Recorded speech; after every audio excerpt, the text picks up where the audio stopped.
This is Sports Zone Radio. Champions play here at Sports Zone Radio.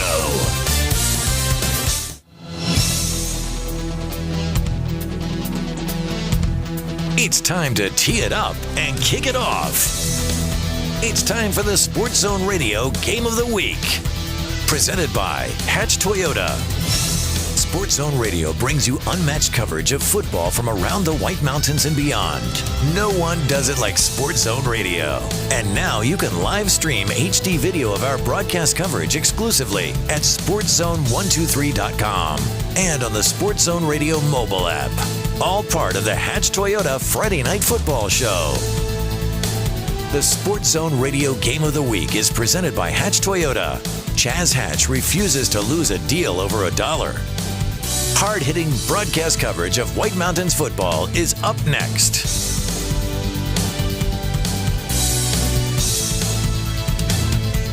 Now, let's take you out to the field and join our broadcast team for tonight's Sports Zone Radio Game of the Week. Welcome in, Sports Zone Nation, to the 2022 4A State Playoffs in Arizona, and welcome to Lobo Stadium for tonight's broadcast of the Sports Zone Radio Game of the Week presented by Hatch Toyota. Tonight, the Lobos open up the postseason, the playoffs against the Arcadia Titans. Snowflake comes in, the number 2 team in the 4A State bracket with a 7-3 record. On the other side, with just a 1-game deficit in the record at 6-4, that's Arcadia. They're the number 15 seed, and we welcome you into the broadcast, everybody. Head coach Kay Solomon right there. He joined us on the Hatch Toyota Friday Night Football Show earlier, talking about his team. And you know, he's the most humble coach you're going to come across, but there's always that depth of confidence that you know he has, and he believes in his team, and they're ready to go against that squad you see on your screen, the Arcadia Titans, and their captain's getting ready to come to midfield for the coin toss. There's the defensive coordinator for Snowflake, Art Hargrove, whose defense has really been the lead on this team, the lead dog, the mush dog. They really go as their defense goes. Do the Snowflake Lobos. Welcome in, everybody. I'm Floyd Simmons, along with my broadcast partner, Mr. Lobo himself, Patrick Austin, getting ready to open up the playoffs here at Snowflake. Patrick, here it is. The playoffs are upon us, and a big game tonight for the Snowflake Lobos. Yeah, a little bit different tonight here, Floyd, as the Lobos get ready to start their playoff run. First week of the playoffs. They're used to this time of year, playing in about the semifinal game in the 3A, and congratulations to Sholo, by the way, and good luck to Sholo tomorrow against the Thatcher Eagles. But tonight, this big 4A matchup, first round of the playoffs, not something that we've seen here at Snowflake High School before, is the 4A playoff matchup, first round.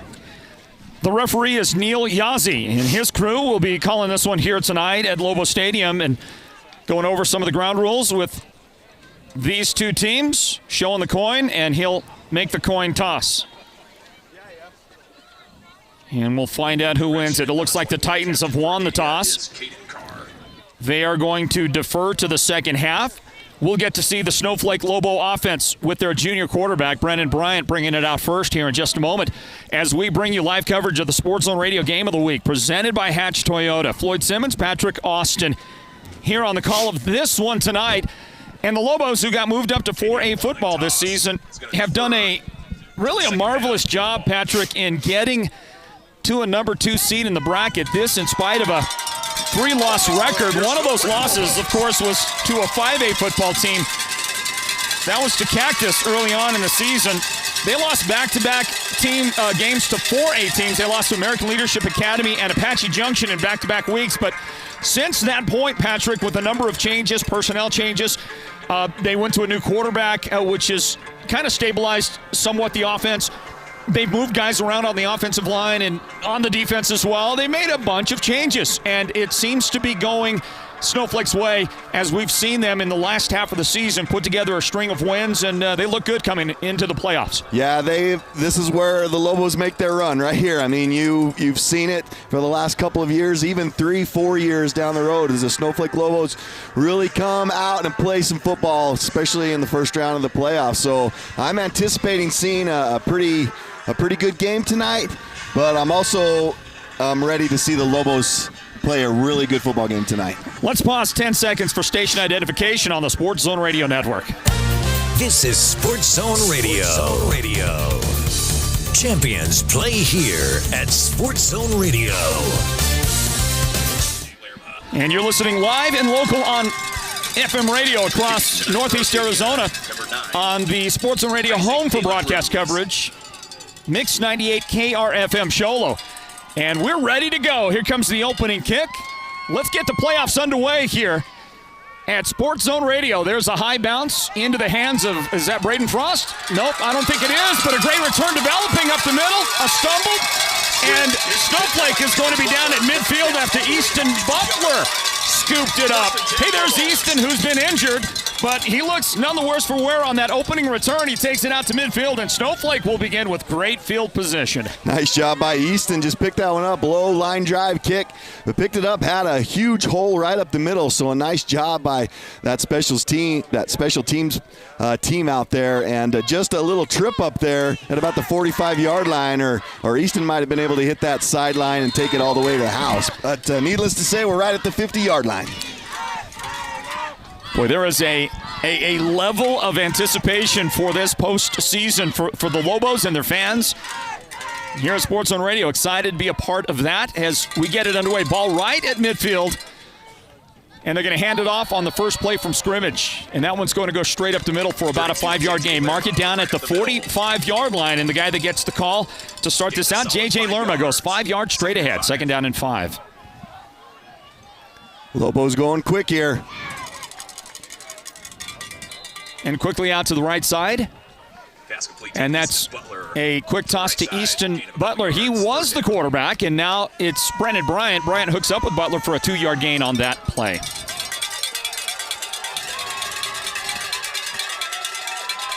So 3rd down and 3. Hard counts, movement up front. That will be illegal procedure on the offense. Somebody on the offense did move. And instead of drawing the defense, they drew themselves into a 5-yard loss. That'll bring up 3rd down and 8 now. And now I think you're going to get a chance to have a look at Brennan Bryant throwing a little more vertically downfield. Yeah, this is not what the Snowflake Lobos needed. They had a good run on the first play, 5 yards, a nice little pass play, had a 3rd and manageable. Now they're back to 3rd and 8. Not what they wanted on their first possession here, so we'll see what the Lobos can do here on 3rd down. 3rd down play, roll out to the left side. Bryant steps, throws. It might have been deflected at the line of scrimmage. It falls incomplete to bring a 4th down and 8, and the Lobos are going to have to surrender the ball. After their first possession today, they were trying to target Tyler Clare downfield, but you'll see somebody get a big hand up right about there. Yep, got a piece of it, and that goes incomplete.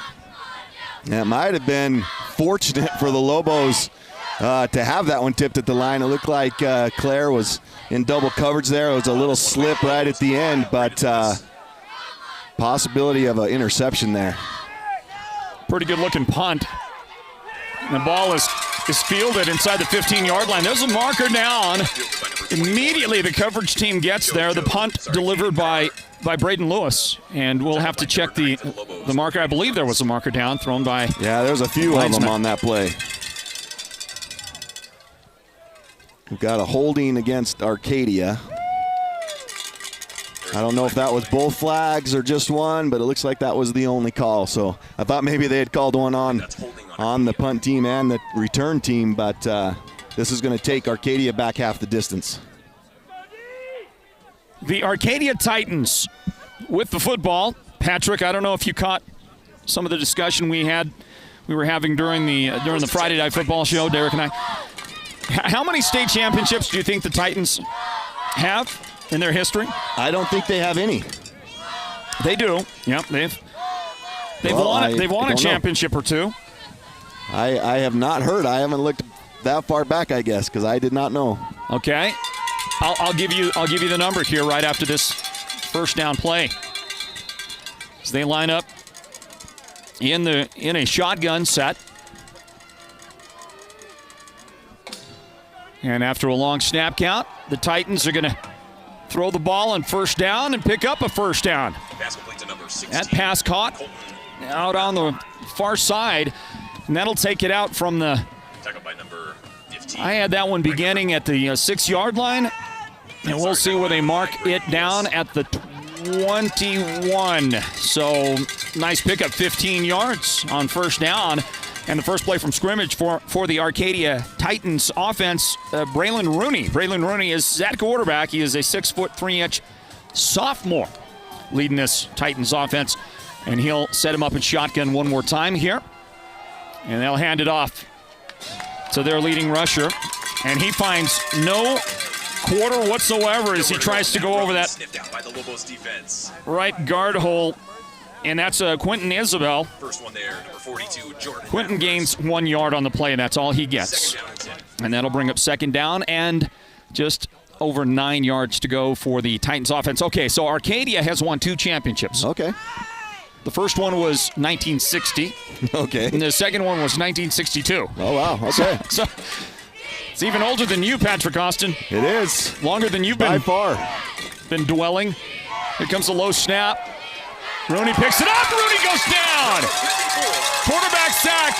Could not escape the pressure. And here's a young man, Braden Leduc, 6'3" sophomore or a senior who has not played a lot of football in his days. I think he just began playing football in the last couple of years, but what a great play as he gets there first for the quarterback sack. Yeah, untouched there. Nice job by Leduc coming right up the middle. And really not, he just went and tackled. I've seen the Lobos too many times just kind of hesitate because they don't want to get a penalty or they don't want to have something happen, so they kind of hesitate. Right there, no hesitation, just went and got the quarterback. Third down play. Snap comes to Rooney, and he delivers a pass caught on the sideline. They're going to get a little bit of that yardage back, but not a whole lot. The pass completed over on the right side. That is Alex Alba, a junior receiver who hauls it in, and Alba is able to get, we'll call it 4 yards back on that pass reception. 4th down and 13 coming up, and the Titans look to have to give it up here with 8:41 on the clock in the first quarter. No score on our broadcast of the Sports Zone Radio Game of the Week, presented by Hatch Toyota. And the Titans will send it away. There's a couple back for Snowflake to receive, including Lance Christensen, and that's in his direction. He'll field it at the 49-yard line. Lance dipping, bobbing, weaving, and he gets it out across the Titans' 40-yard line. Great field position again for Snowflake's offense as they go to work one more time. I mentioned that Arcadia has won 2 championships, 1960, 1962. These 2 teams have also played each other twice in history, Patrick. Had no idea. Played each other twice. They've split those games. Snowflake won the first one in 1959. Goodness. And then the second time they played was the next year in 1960 when Arcadia won the state title, and Arcadia beat Snowflake pretty good in that game. Wow. So there you go. No idea. Now you know. And the Lobos get it again, and they give it to Jet McRae, and he'll try the left side, and Arcadia will close that down. Very short gain, maybe 2 on the play for Jet. So defensively, the Lobos come out. They've played a really good couple of games the last couple of games. So they've been able to shut down the run and just continuing that tonight. And you can tell by the game plan that Arcadia came out with tonight with a pass on the first play of the game. Nice pickup. But their run game has gone nowhere so far tonight. The Lobos have got to get something going offensively here. 2nd down and 9. I think that's Lerma that got the call this time. And this is going to be a physical game, okay? It was a big, big collision up front. The ball squirted out, and Arcadia has made the recovery. The Titans forced the first turnover of the game. The Lobos give it up, and the Titans are going to go back to work on offense. Not the way you want to start for the Lobos. 3 and out to start, and then a fumble here. Just offensively, we know the struggles in the past, especially those few games that they lost. But, can't do this in the first round of the playoffs. Thought they would have a lot cleaner start to this game than they have so far. Second possession early on for the Lobos, and they're still looking for their first down of the game. That time, a turnover. And here in the first quarter with no score, Arcadia takes over the football. They've got it at their own 28-yard line. And is that a delay? It is. Delay a game on the offense. So that'll push him back a little bit and have to reset the offense. Sophomore quarterback leading the way for the Arcadia Titans. By the way, in looking some information up on Arcadia, preparation for the game, Patrick, I find that I believe there are 12 high schools, football teams across the nation that have Arcadia in their name, whether they're called Arcadia High School or some version of Arcadia, okay? And there's at least one other Arcadia Titans football team out there somewhere on the East Coast. All right. A lot of Arcadias out there. Here's the give, handoff, Isabel. He's going to cut back and runs right into the waiting arms of the state's leading tackler. Isabel gets knocked down by Matt Brimhall. Matt Brimhall leads the entire 4A conference in tackles, Patrick. You know, I go to Mountain Multi-Fit quite a bit where these boys work out. And Matt has a little profile up there on the board, and one of his goals for this year was to be the 4A Defensive Player of the Year. On track, I believe, with that many tackles. He's got a great shot at that. He leads the conference. He averages more than 14 tackles a game. Think about that for a minute. 14 tackles a game. 14 tackles one time is amazing. As we watch the ball deflected at the line of scrimmage on a pass to the near side. That was a great job by Bryce White getting the hand up there. Bryce knocks it down, and it goes in. Well, no, it did get caught, didn't it? Still got caught. 6-yard gain. There's the deflection. Yeah. Well done on the offensive end. I gave up on it once it got tipped. That was Nathan Dellard who caught the pass for 6 yards. Or make it 5-yard gain. So now 3rd down and 7 for the Titans. It's a big moment for them early in the game. Quarterback draw, nowhere to go. Swung down unceremoniously. And the guy that got there was Braden Leduc. Yeah, having a great defensive game so far, Braden Leduc. A little quarterback draw. Braden sniffed it out and was able to bring that big 6'3" sophomore quarterback from Arcadia down. Nice job by Braden Leduc. And nice job by the Snowflake defense, holding this team, kind of carrying the Lobos on their back right now. Offensively, got to get something going. Snowflake's defense gives them a chance to be in every game they play. Here's a fair catch for the Lobos. They're going to make that at the 40-yard line. That's Easton Butler hauling it in. No return there, and the Lobos go back to work on offense with, I know it's early, but with their worst field position. Points for you at some point, and it's just an advantage you always want to have. Snowflake will give it. Try the middle again, and Arcadia is there with the big bodies up front. Several of those guys, I mean, they go large up front for sure. And it looked like that was Kerry Butler. Or Kerry Beeler, pardon me, that got there on the tackle 2-yard gain. Yeah, he's a junior, 6'2", 290 pounds. For Arcadia, he's a big boy right there, his nose tackle. They're just bringing the house. Look at them, Floyd. I mean, they're all up on the line. About 7 of them. Hand off. J.J. Lerma, the carry, and Lerma is able to squeeze out, looks like 6 yards on the game, leaving 3rd down and a couple to go for the Lobos.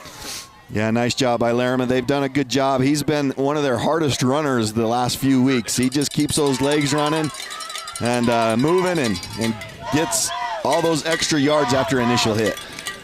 Terrific job by our production team, bringing it to you here live from Lobo Stadium. J.J. Lerma again, and Lerma this time good for 6 yards and a Snowflake first down. And if you can believe it, on their 3rd possession, that's finally their first down in the game. Yeah, nice job by the Lobo offensive line there. Just doing a good job pushing that defensive line down the field. Nice job and nice run by J.J. Lerma with their first down, as you mentioned, Floyd. That's a great job by that Lobo offensive line. See if that breaks the ice a little bit for them. First down at the Titans 46. Quick throw. Easton Butler at the catch. A broken tackle. Easton racing to the end zone. Spun and forward inside the 5-yard line. Big play by the Lobos. They are in scoring position.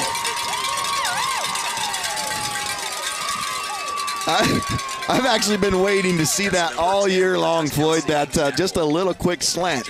It's one of my favorite plays, especially on a first down, just to get the ball out there, get your quarterback some confidence, and that was a strike from Brennan Bryant to Easton Butler, and a nice job by Easton catching the ball with his hands, getting down, and Lobos with a great opportunity here to put the first points on the board. Absolutely perfect throw by Brennan Bryant. 42 yards on the gain to the 4-yard line. First and goal, Snowflake handoff. Up the middle it goes, and denied the touchdown. The question is, did they gain any yardage on the play? Matthew Brimhall on the run. Yeah, then 1 yard at best. We'll see if they actually credit it. They've been getting in this little power formation here. They put some big boys back there blocking, and they put Matt Brimhall, a running back. They've done this the last several weeks, have had some success with it, and fortunately forgot to block the center there, the nose guard. We're going to call it a 1 yard gain. There's Brimhall again, right side, and he's trying to pile his way forward, and he is going to get, I think, to the 1 yard line. Yeah, the 1 yard, 2 yards the gain this time for Brimhall. And just that new look, power, blast right set by the Lobos. That's what we used to call it, Patrick, when I played. It was blast right. Same here when I coached. That was our off-tackle play, was blast right and blast left. So that's what they're running. I think Brimhall needs to take it a little further outside. Well, he's going to get it again, and this time, after bouncing off initial contact, he's able to take it across for the Lobos. Touchdown, Snowflake. They lead 6-0.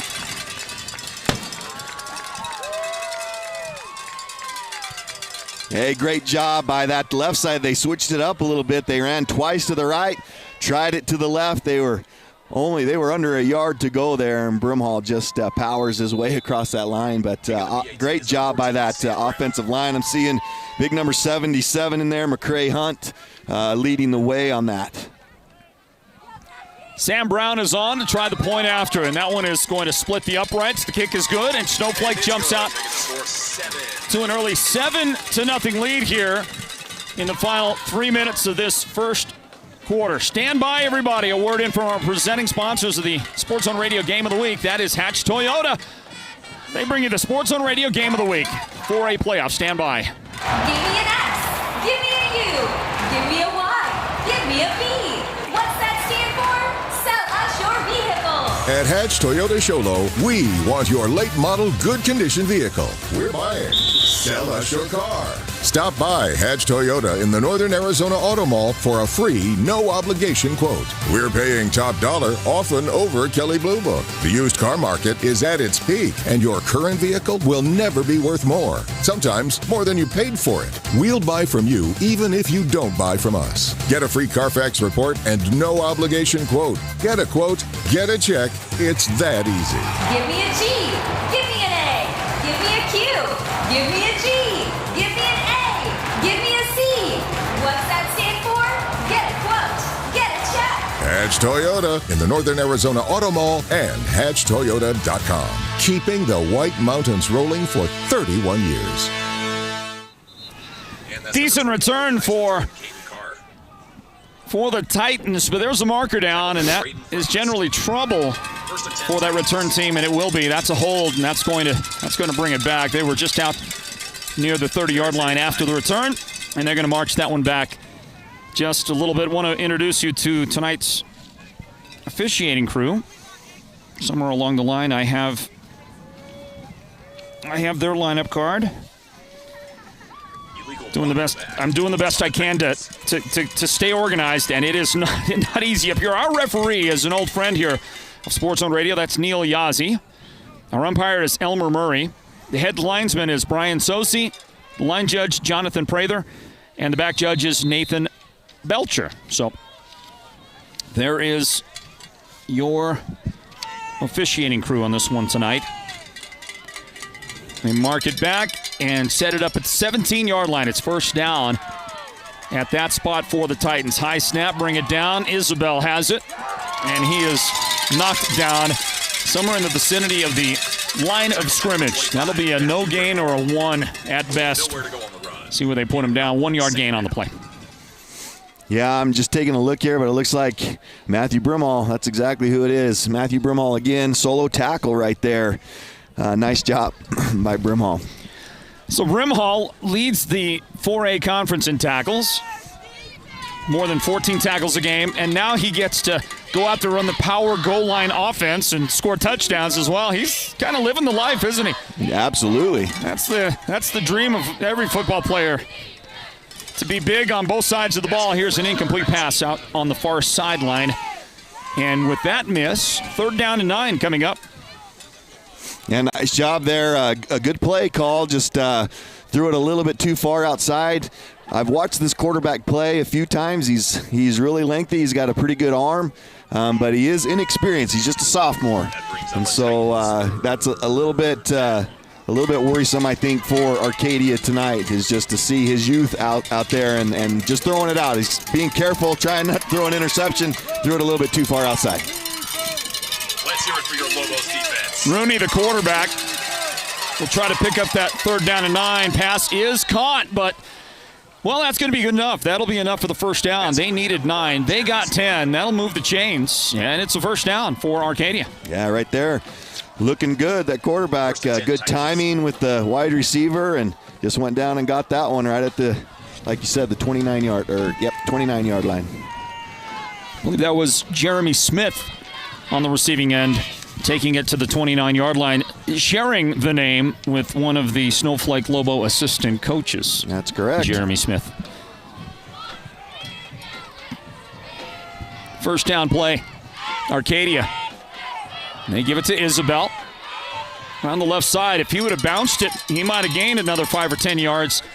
As it is, that's a pretty nice pickup. Lance Christensen helping out on the tackle, and just shy, 9 yards the gain that time. 2nd down. I'm looking at a number 74, Peter Louis, maybe. He's a guard. He's a junior, 5'11", and they're not putting his weight on there, but he is a big, big boy. I'll give you an estimation on that coming up. 2nd down and a yard, so we get another high snap. Rooney rolls out, pumps, and now throws to the sideline, and that'll be good enough for the first down.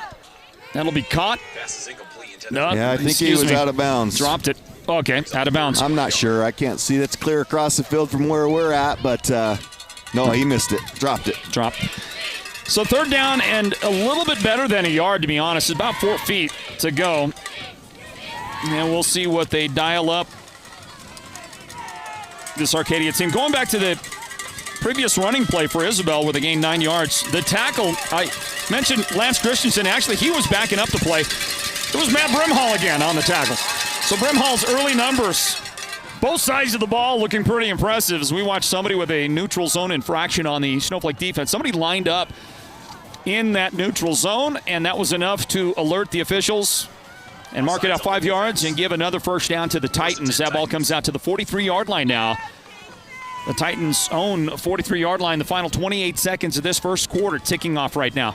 Yeah, you just can't make that mistake as the Lobos in the first round of the playoffs or any of these playoff games. You know that you're going to get a hard count on a 3rd and short. First down play.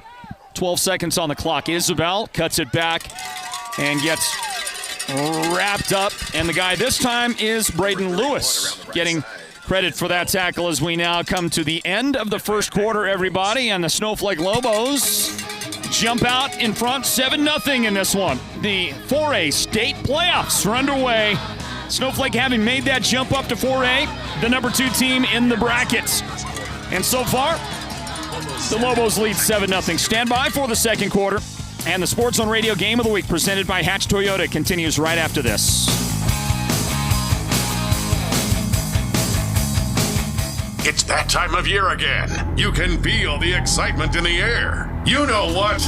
It's our kickoff to savings event at Hatch Toyota in Sholo. And you don't want to miss our award-winning lineup of new Toyota cars, trucks, and SUVs. $24.99! $24.99! Hut, hut! New New Toyota Corollas, Camrys, RAV4s, 4Runners, Tacomas, and Tundras. We have the best inventory in the White Mountains, plus our low price guarantee. And every new Toyota comes with Toyota Care, our complimentary maintenance plan for 2 years or 25,000 miles. 286! 286! Hut! Don't miss our kickoff to savings at Hatch Toyota in the Northern Arizona Auto Mall and HatchToyota.com. Keeping the White Mountains rolling for 31 years. Hi, this is Chaz Hatch. Get our statewide low price guarantee on every new Toyota. Find out more at HatchToyota.com or visit us today at the Northern Arizona Auto Mall in Show Low.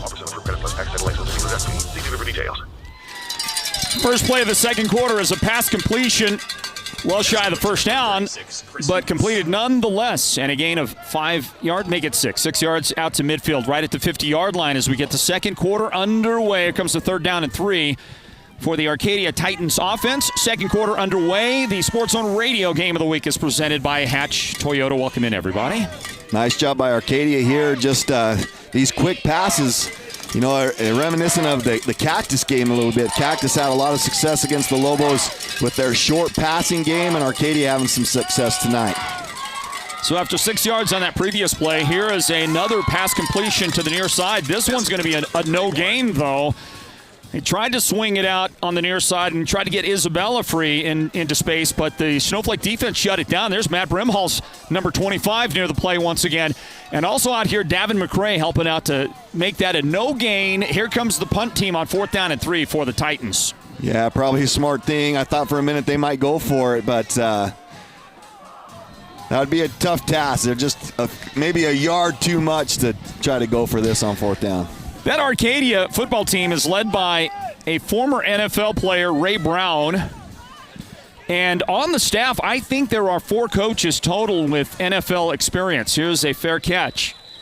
Easton Butler hauling it in at the 19-yard line for Snowflake. So they'll take over again after their last possession netted them points and gave them a 7-0 lead. Here in this second quarter, we get going again, and we got 10 minutes and 31 seconds on the clock. Remind you that the Mountain Mobile Auto Glass and Tint halftime report comes up at halftime. Big drive here for the Lobos. Need to probably take a little time off this clock, try to get a sustained drive. They're in the worst field position that they've been in all night. So we'll see what the Lobos can do here. Handoff to Jet McRae. He got his jersey tugged, and that was enough to slow him down and let the rest of the defense get there. And I believe that was Cabot Wigington that was the first guy. You'll see him wrap him up right there, slow him down, and there comes the rest of the defense. -1 for Jet McRae on that play.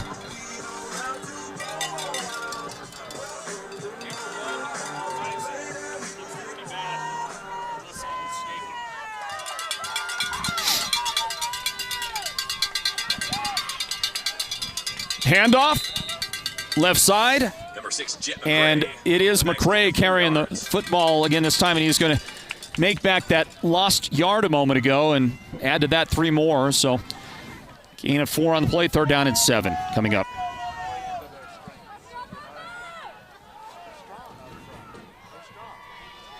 And actually where they spotted him down, it's 3rd down and 6 then. 3rd and 6, Snowflake. See if they can get the conversion here. 9:24 on the clock here in the second quarter, pardon. And there's a beautiful pass.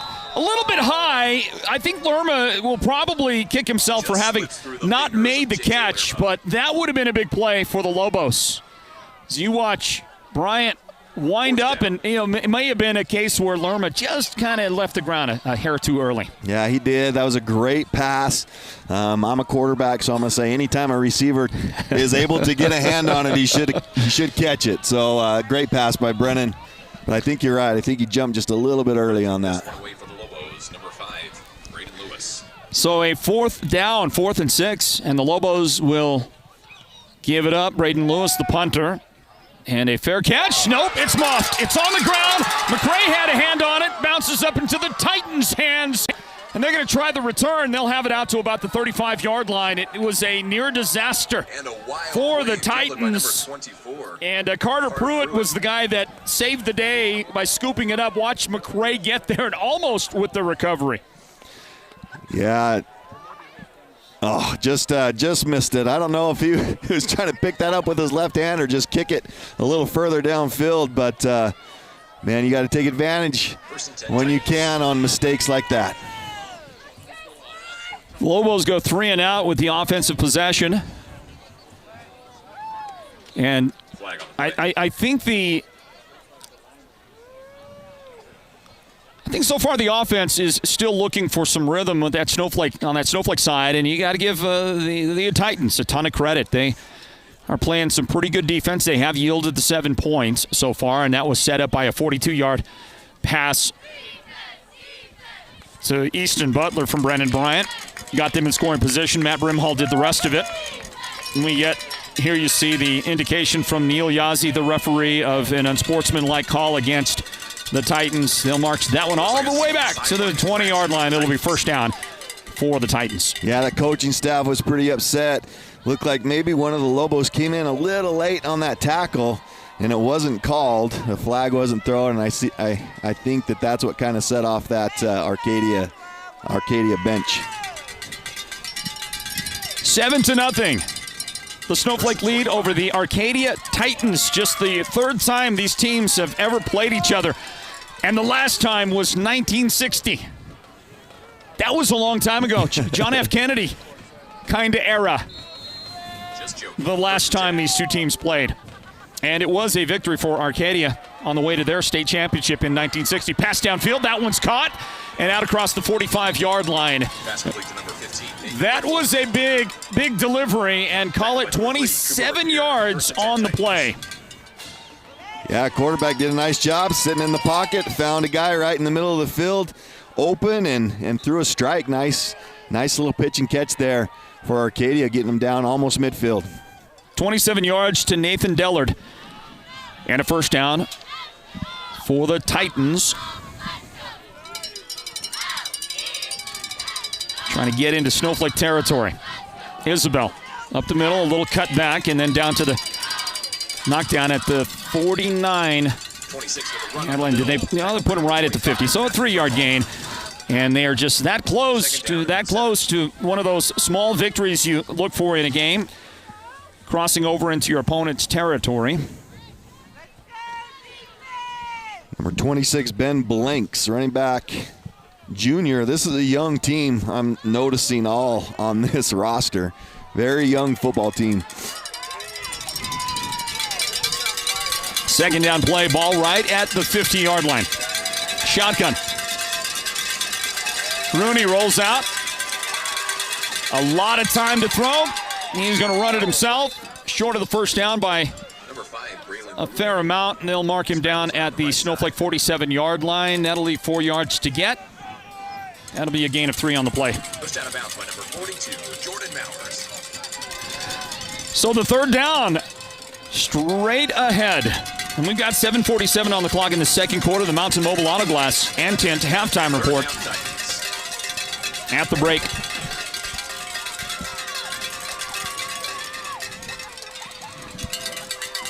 So far, this game is playing out a lot like we surmised it might during the First and 10 show, during the Friday Night Football show, and that is, despite a 15 seed, this is a really good football team, this Arcadia team. But how about the defensive play there? Look at that coming off the edge. Aiden Kaur, just a sophomore, makes a big-time play. That's going to be a no gain for Arcadia's offense.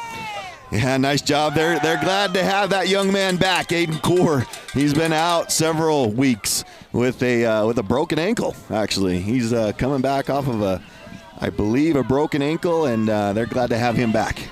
That is a tough football injury to come back and play from in the same season. Absolutely. Give him a lot of credit. There's a snap that skips in, end over end punt.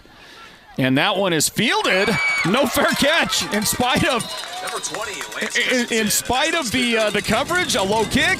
And Lance Christensen went ahead and said, I'll take it. A little dangerous, very small return, short return, and the ball is at the 21-yard line for Snowflake. That could have got scary in a hurry. Yeah, it could have. Lance has struggled a little bit back there, too. I think that's why they've put Easton Butler back there with him. So nice job just catching that ball and trying to get a positive gain from it. Good job by Christensen. So now the 5th time Snowflake has had the football today. They get the ball at their own 21-yard line with exactly 7 minutes remaining in the first half and a 7-0 Snowflake lead. Handoff and a 4-yard gain. Braden Lewis. Nope. Sorry about that. That's Jet Walker. Jet McRae. Jet Walker plays for Show. I'll get his name right eventually, okay? How about just Jet? Jet McRae, a 4-yard gain. So Jet's the guy, I think, if you were to pin down somebody who should be the punishing runner for Snowflake, I think it's Jet, and I think he's started to do that more lately for this team. 2nd down and 6. Handoff, up the middle it goes. And that'll be in the vicinity of a first down, maybe a yard shy. Number 6, Jet McRae. It's McRae again. There's a marker down at the end of the play. Solid 4 yards. There's a flag on the play. So it's a 5-yard gain if it stands. Face mask. It's going to be a face mask against Arcadia. So it is a 5-yard gain, and then they tack on at the end of it. Somebody grabbed a chunk of face protective device. Yeah, there it is. Well, nothing malicious about it, but incidental to the tackle, and yet 15 yards to the mark-off, and the ball goes out to Snowflake's 45-yard line after that penalty. Patrick, you're pretty clean first half so far. Yeah, absolutely. Penalty-wise, I think this referee staff has done a great job so far. First down play. Lobos approaching midfield. Fake it, throw it, right side. Tyler Clare goes up and gets it, and the tight end is going to get hit. After a 9-yard pickup, he is marked down at the Titans' 46-yard line. Yeah, that's a great play. Finding Clare right out into the flat. Nice catch. It was a little bit high, but he was able to go up and get it and get 9 yards. Nice job. So a yard shy. I talked earlier about Ray Brown, the head coach of the Arcadia Titans. Coach Brown, all 6 foot, maybe 6 of him. He's a big guy. He played in the NFL for a number of years. He was drafted in 1986 by the Arizona Cardinals, and he played a number of years with them. He was later the offensive line coach for the Cardinals. So he has not just playing experience in the NFL, but coaching experience as well. Delay a game on the offense. So instead of 2nd down and 1, Snowflake will have 2nd down and 6. Coach Brown played a number of years in the NFL. He has this distinction. Listen to this, okay? Well, I'll tell you right after this 2nd down play for Snowflake. 2nd down and 6. They have now moved back into their own territory, 49-yard line. Fake it, throw it down the left sideline, and that's going to be a comeback to it. A lot of contact. Pass interference will get called on Arcadia. The intended receiver, Peyton Papa, had to come back to it, and the defender on this side of the field had no real choice. He was caught in no man's land. Cole, is that Cole Christensen or Kale? Kale Christensen is the defender, and that's going to be a pass interference on the defense. Yeah, absolutely. Grabbed his left arm, kind of brought him down as the ball got there. So, good call by the ref. The defense has marched all the way back. We're still waiting for the mark off on the yardage by the official. And eventually we're going to get that. They're going to mark it from the Snowflake 49. There it goes. Found out, by the way, last week that after we see this 15-yard mark-off, pass interference in high school is not an automatic first down. You do have to get the yardage for it to be a first down, okay? There are 4 penalties in high school football that are automatic first downs. I'm going to let you think about that, Patrick. If you didn't catch that on our broadcast last week, I'm going to let you think about that and see if you can come up with a little trivia there. Here's a handoff. Up the middle it goes. Jet McRae, and there's a nice little wall forming in front of him, pushing him ahead, and he's going to gain 11 yards, make it 10 yards, and they're going to have to eyeball this and see if it's a first down. Here comes the referee, Neil Yazzie. Yes, first down, he says. 10 yards gained by Jet McRae. Got a great push. Yeah, nice job kind of cutting back there and finding a hole and driving his legs, getting that a little extra to get that first down. Nice job by Jet McRae. And again, that offensive line just doing a great job tonight. So the ball now to the Titans' 26-yard line. 4:54 remaining in the first half. They fake it to Christensen, dump it out left side to Clare, and he is going to be knocked down with about a 5-yard pickup. I think they'll put him at the 16-yard line. That should be 5, and it should bring second down and 5. Let's go back to Coach Brown, the Titans head coach. Well, there's a marker down, by the way. They're going to check that in. It looks like they are talking to the Titans. Hold on the offense. That one should come back. I don't think we're going to. That 5-yard gain is going to be erased. Let's go back and talk about Coach Ray Brown, the head coach of the Titans. This is his 3rd year now as their head coach. And he is a former Arizona Cardinal, played for 3 or 4 teams in the NFL, drafted in 1986 by the Cardinals. He has the distinction of being the guy from that draft class. As we watch Jet McRae up the middle, spin his way ahead and gain back a bunch of that yardage, lost on the holding penalty and more. They're going to mark him at the 16-yard line. That's where they were on the previous play. And that is just shy of the first down. Gain on the play of 15 yards for McRae. I'm going to get to that designation. They're running some hurry-up offense right here. A little tempo offense. Handoff again. McRae, first down, pounds his way ahead. And it looks like Jet is going to get to the 11-yard line. 5 yards gained on the play. Here's the distinction for Ray Brown, the head coach. From the draft class of 1986, he is the guy that lasted the longest from that draft class in the NFL. In the entire NFL, played the longest. That guy right there. All right. He's an offensive lineman. He was an offensive guard. Here's the handoff up the middle. McRae trying to get his way toward the end zone across the 5-yard line. Jet is going to be marked at the 4. 7 yards to pick up by Jet. Yeah, they found something right there. About 3 plays in a row, handing it off to McRae.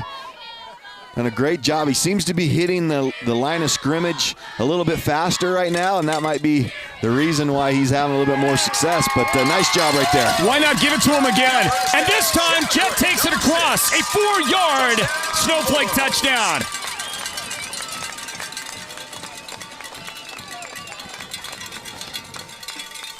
Nice job there by the Lobos.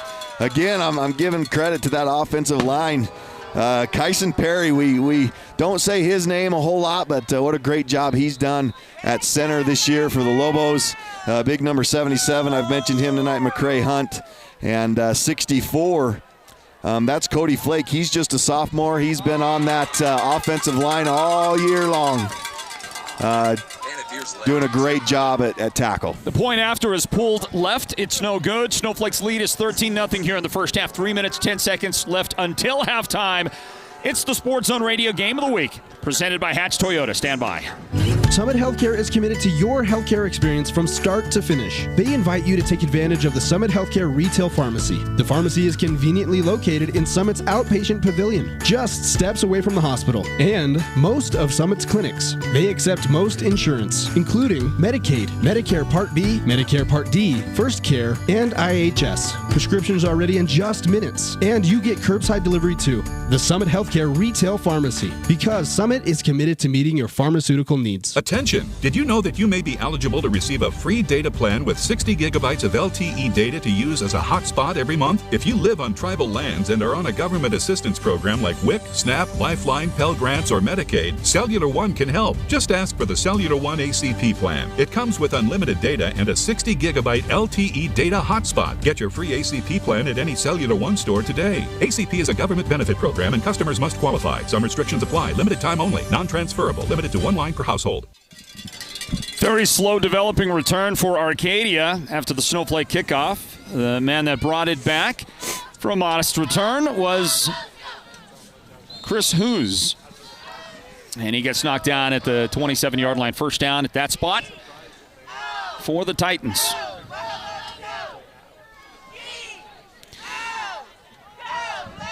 Just over 3 minutes to go in the first half. Plenty of time for Arcadia to get something going offensively. Lobos need a good job here not to give up a big play. Can't give up a big play here.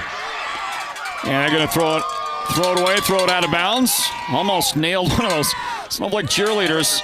Rooney had to get rid of it in a hurry. He was being pursued heavily. That guy right there on your screen was all over him, Braden Leduc. We have called Braden's name a number of times here in the first half. He's is having a great first half of the Lobo defense. Yeah, that defensive line, number 42, that is Jordan Mowers, and then 54, Braden Leduc, 75, Tony Munoz, and number 66, Bryce White, doing a great job for that Lobo defense tonight. Don't forget Jet Yellowhair. He also getting a lot of action on that defensive front for the Lobos. Second down play. Titans on 27-yard line. Just a hair under 3 minutes remaining in this half. Mowers forcing the quarterback out of the pocket. And a throw downfield that was going to be difficult to catch, but kind of feel like they need to make these plays if they want to stay with Snowflake. Nathan Dellard was going to have a hard time. He made the effort, but it does go incomplete. Yeah, kind of just killing themselves here. Incomplete pass, stops the clock, 2:49 left, third down. Lobos with 3 timeouts still. So if they can stop them here, plenty of time with should be decent field position to get to have an opportunity to score before half.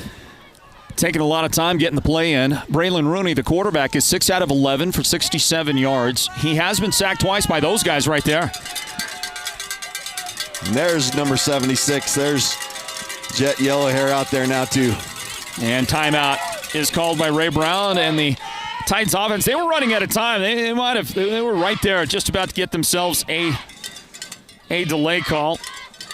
So they have to spend the timeout, which gives us a chance to get a word in from Beeman Well Drilling, one of our sponsoring partners of the Sports Zone Radio Game of the Week. It is presented by Hatch Toyota.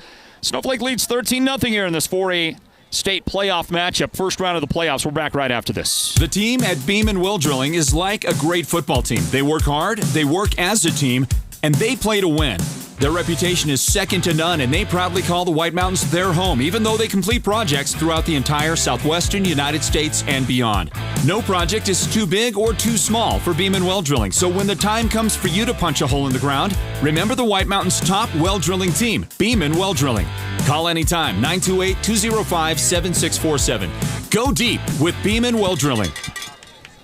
Thank you to Beeman Well Drilling. They're sponsoring partnership of the Sports Zone Radio Game of the Week. It's presented by Hatch Toyota. Well, I'm trying to find a current temperature, and I cannot.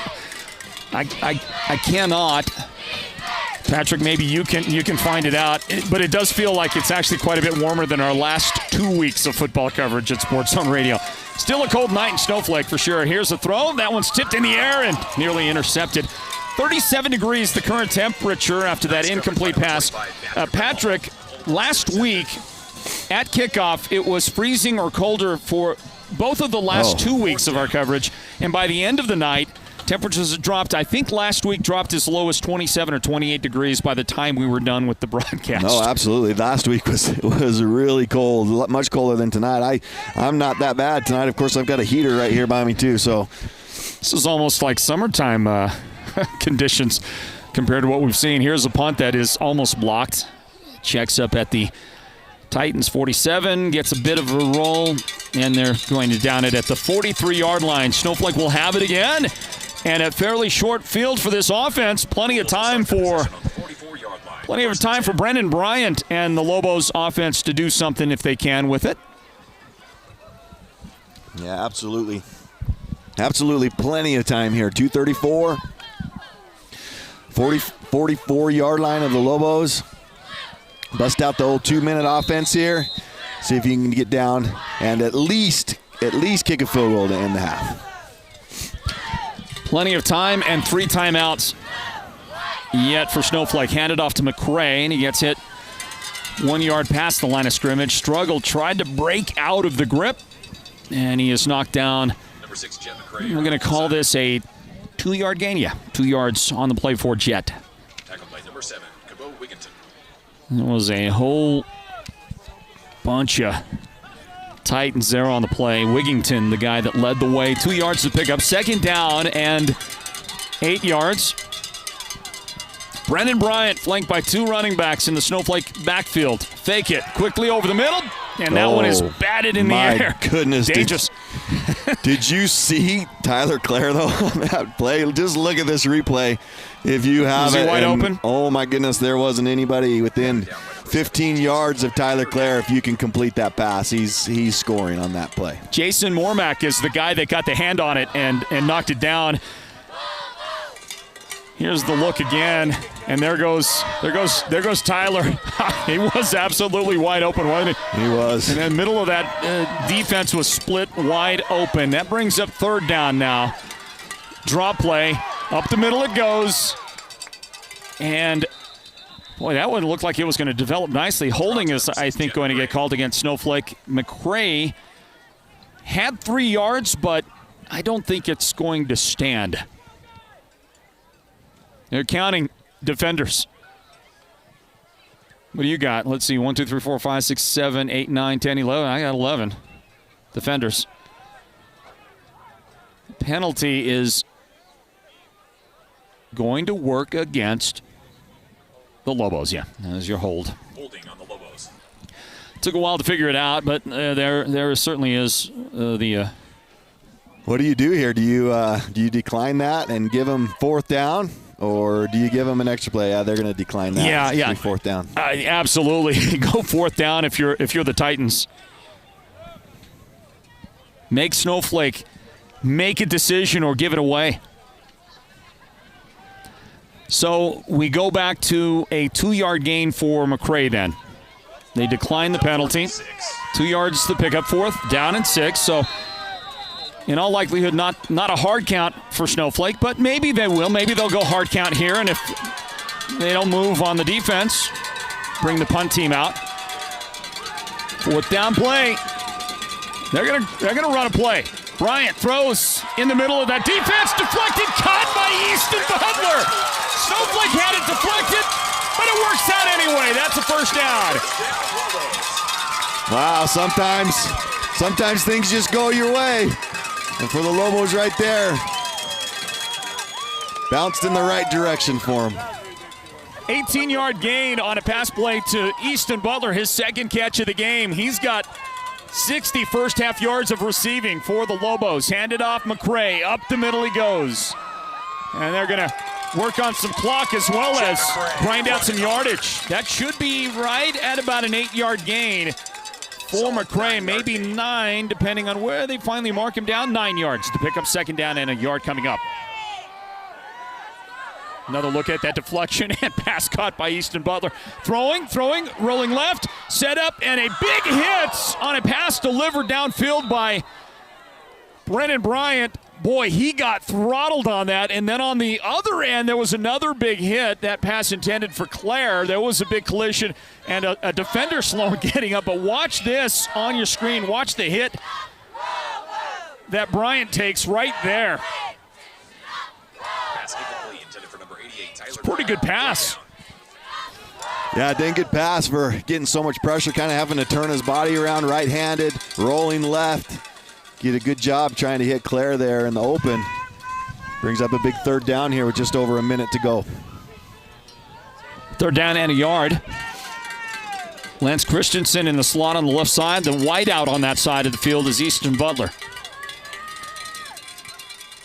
And they're looking that direction, swing it out to McCray. He got a nice block from Christensen. Another good block. That was Easton Butler, the former quarterback, throwing a great block on the edge for the Lobos, who are going to get 8 yards if it stands. And a whistle and a timeout for the Lobos. So call that. Make it 7 yards on this play. Look at the block right here by Easton Butler. How do you like that, huh? Yeah, nice job by Easton. Hands inside, just driving. Nice job. So 7 yards picked up by the Lobos. 52 seconds left in the first half. The Mountain Mobile Auto Glass and Tint halftime report is on the way. I want to come back and talk again about Coach Brown, Ray Brown of the Arcadia Titans. So here's Coach Brown. A couple of years ago, they came to him and asked him to take over. His son had been playing in the program, and then they lost the head coach. And they came to him and said, would you coach the team? Because his son was on the team. They knew him as a former NFL player and NFL line coach. He'd never been a head coach at any level, not high school, not anywhere.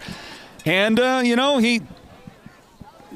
took the challenge on, and he just could not get over talking about how much he loves being a high school football coach and just how much high school football is a part of this American experience. Just loves it.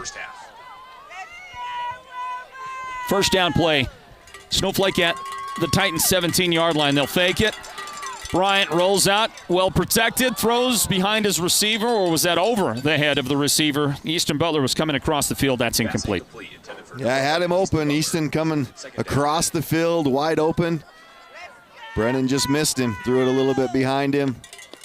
He's had a couple of balls tipped tonight. Arcadia has done a great job just getting their hands up, tipping those passes, and I think he has that in his head right now as he throws that one just a little bit high. Snowflake on top 13-0, closing out the first half, trying to get more points on the board. Second down play from the 17-yard line. The Lobos have 2 timeouts remaining. Handoff, left side, Braden Lewis cut back in the end zone. Touchdown, Snowflake. Braden Lewis. Touchdown, Lobos.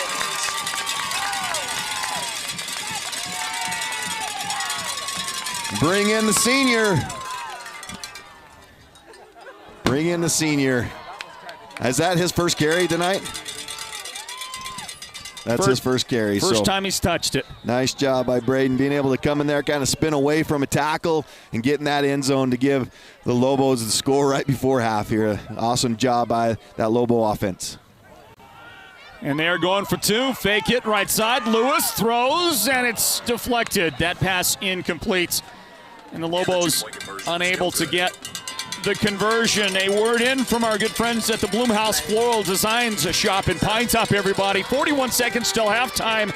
Snowflake 19, Arcadia 0, the Sports Zone Radio Game of the Week presented by Hatch Toyota. No matter the occasion, large, small, or just because, the Bloomhouse Floral Designs, located in Pine Top, will create the perfect bouquet to capture your moment perfectly. Offering the widest selection of beautiful and unique floral designs and accents, the Bloomhouse serves as your personal creation expert. We are open to serve you Monday through Friday from 9 to 5 and Saturday from 10 till 4. Same day and rush deliveries are available. Stop by or order online at bloomhouseflorals.com. Thank you to the Bloomhouse Floral Design Shop. Hey, that voice, I recognize that voice there on that little ad for the Bloomhouse. That's one of those Austins, as I recall. Is that Rochelle? I knew it was her. I think it is. She's awesome. Here's the kick. Rolling around, picked up at the 5-yard line. Snowflake with great coverage and a big hit to finish off what was an ill-fated return for Arcadia. The guy that eventually picked it up, Jojo Virgin, and he gets knocked down pretty quick. The ball comes out to about the 9-yard line. First down right there for the Titans. First and 10 Titans from the 9-yard line. 31.8 seconds to go here in the first half. Lobos up 19-0. 2 timeouts still by the Lobos. And now we'll get a little pause in the action. And maybe a timeout. No, they're just going to run it out. Decided we're not even going to line up and snap it. That'll be it. Final play of the first half. And that kind of, I think, is that's a punctuation mark at the end of the half, Patrick, that your opponent, I get that, you're in the shadow of your own goal line and you don't really want to risk a whole lot.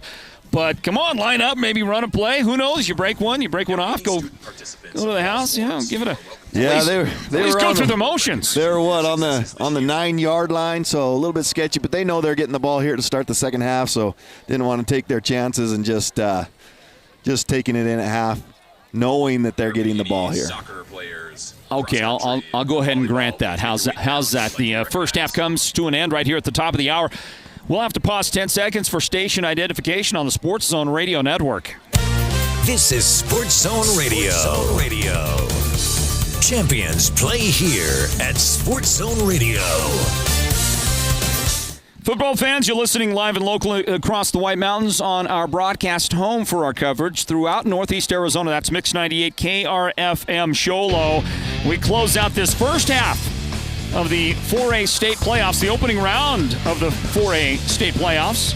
Snowflake taking on Arcadia. And the number 2 seeded Snowflake Lobos are up on The number 15 Arcadia Titans 19-0. The Mountain Mobile Auto Glass and Tint halftime report is on the way. This is the Sports Zone Radio Game of the Week, presented by Hatch Toyota. Stand by.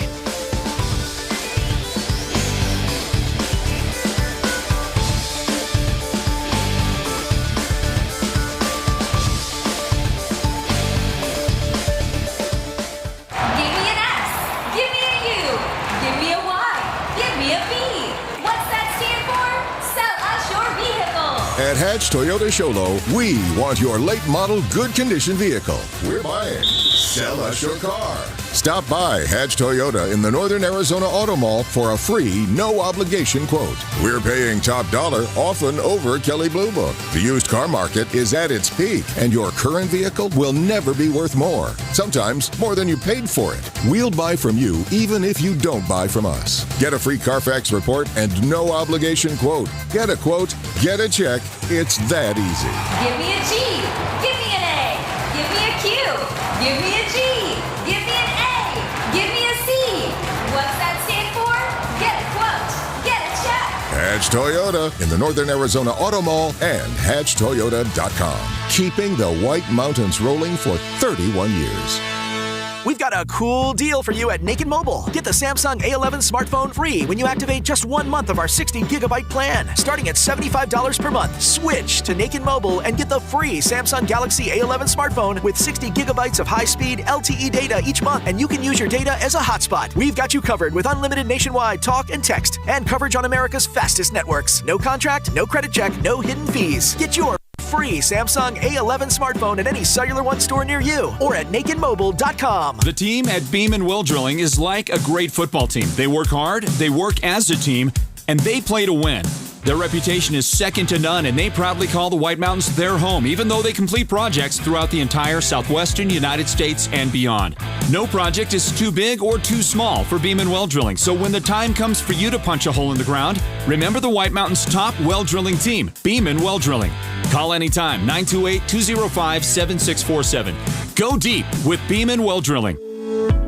Imagine this, a professional healthcare partner that's concerned about you, your choices, your health, your safety. At White Mountain Regional Medical Center in Springerville, choice and elevating your healthcare experience is the mission of our new CEO, experienced physicians, and friendly staff. Whether you need a rapid COVID-19 test, a vaccination, or you're looking to utilize the newest MRI, CT scan, or nuclear medicine technology, White Mountain Regional Medical Center, located in Springerville, is your healthcare partner when choices matter. The holidays are here, and you could probably use some extra cash.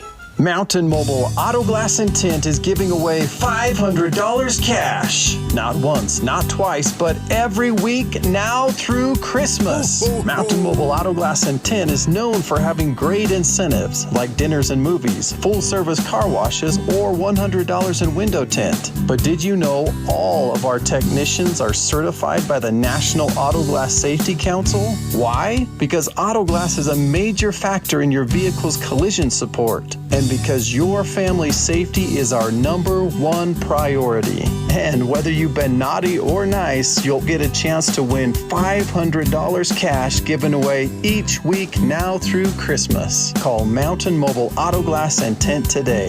536-5972. Mountain Mobile Auto Glass cash back to you. Woohoo! Welcome to the Mountain Mobile Halftime. A complete first half breakdown of tonight's Sports Zone Radio Game of the Week broadcast. This is the Mountain Mobile Halftime. It's halftime. We bring you back into our broadcast coverage of the Sports Zone Radio Game of the Week presented by Hatch Toyota. And now the Mountain Mobile Auto Glass halftime report, everybody. Floyd Simmons, Patrick Austin.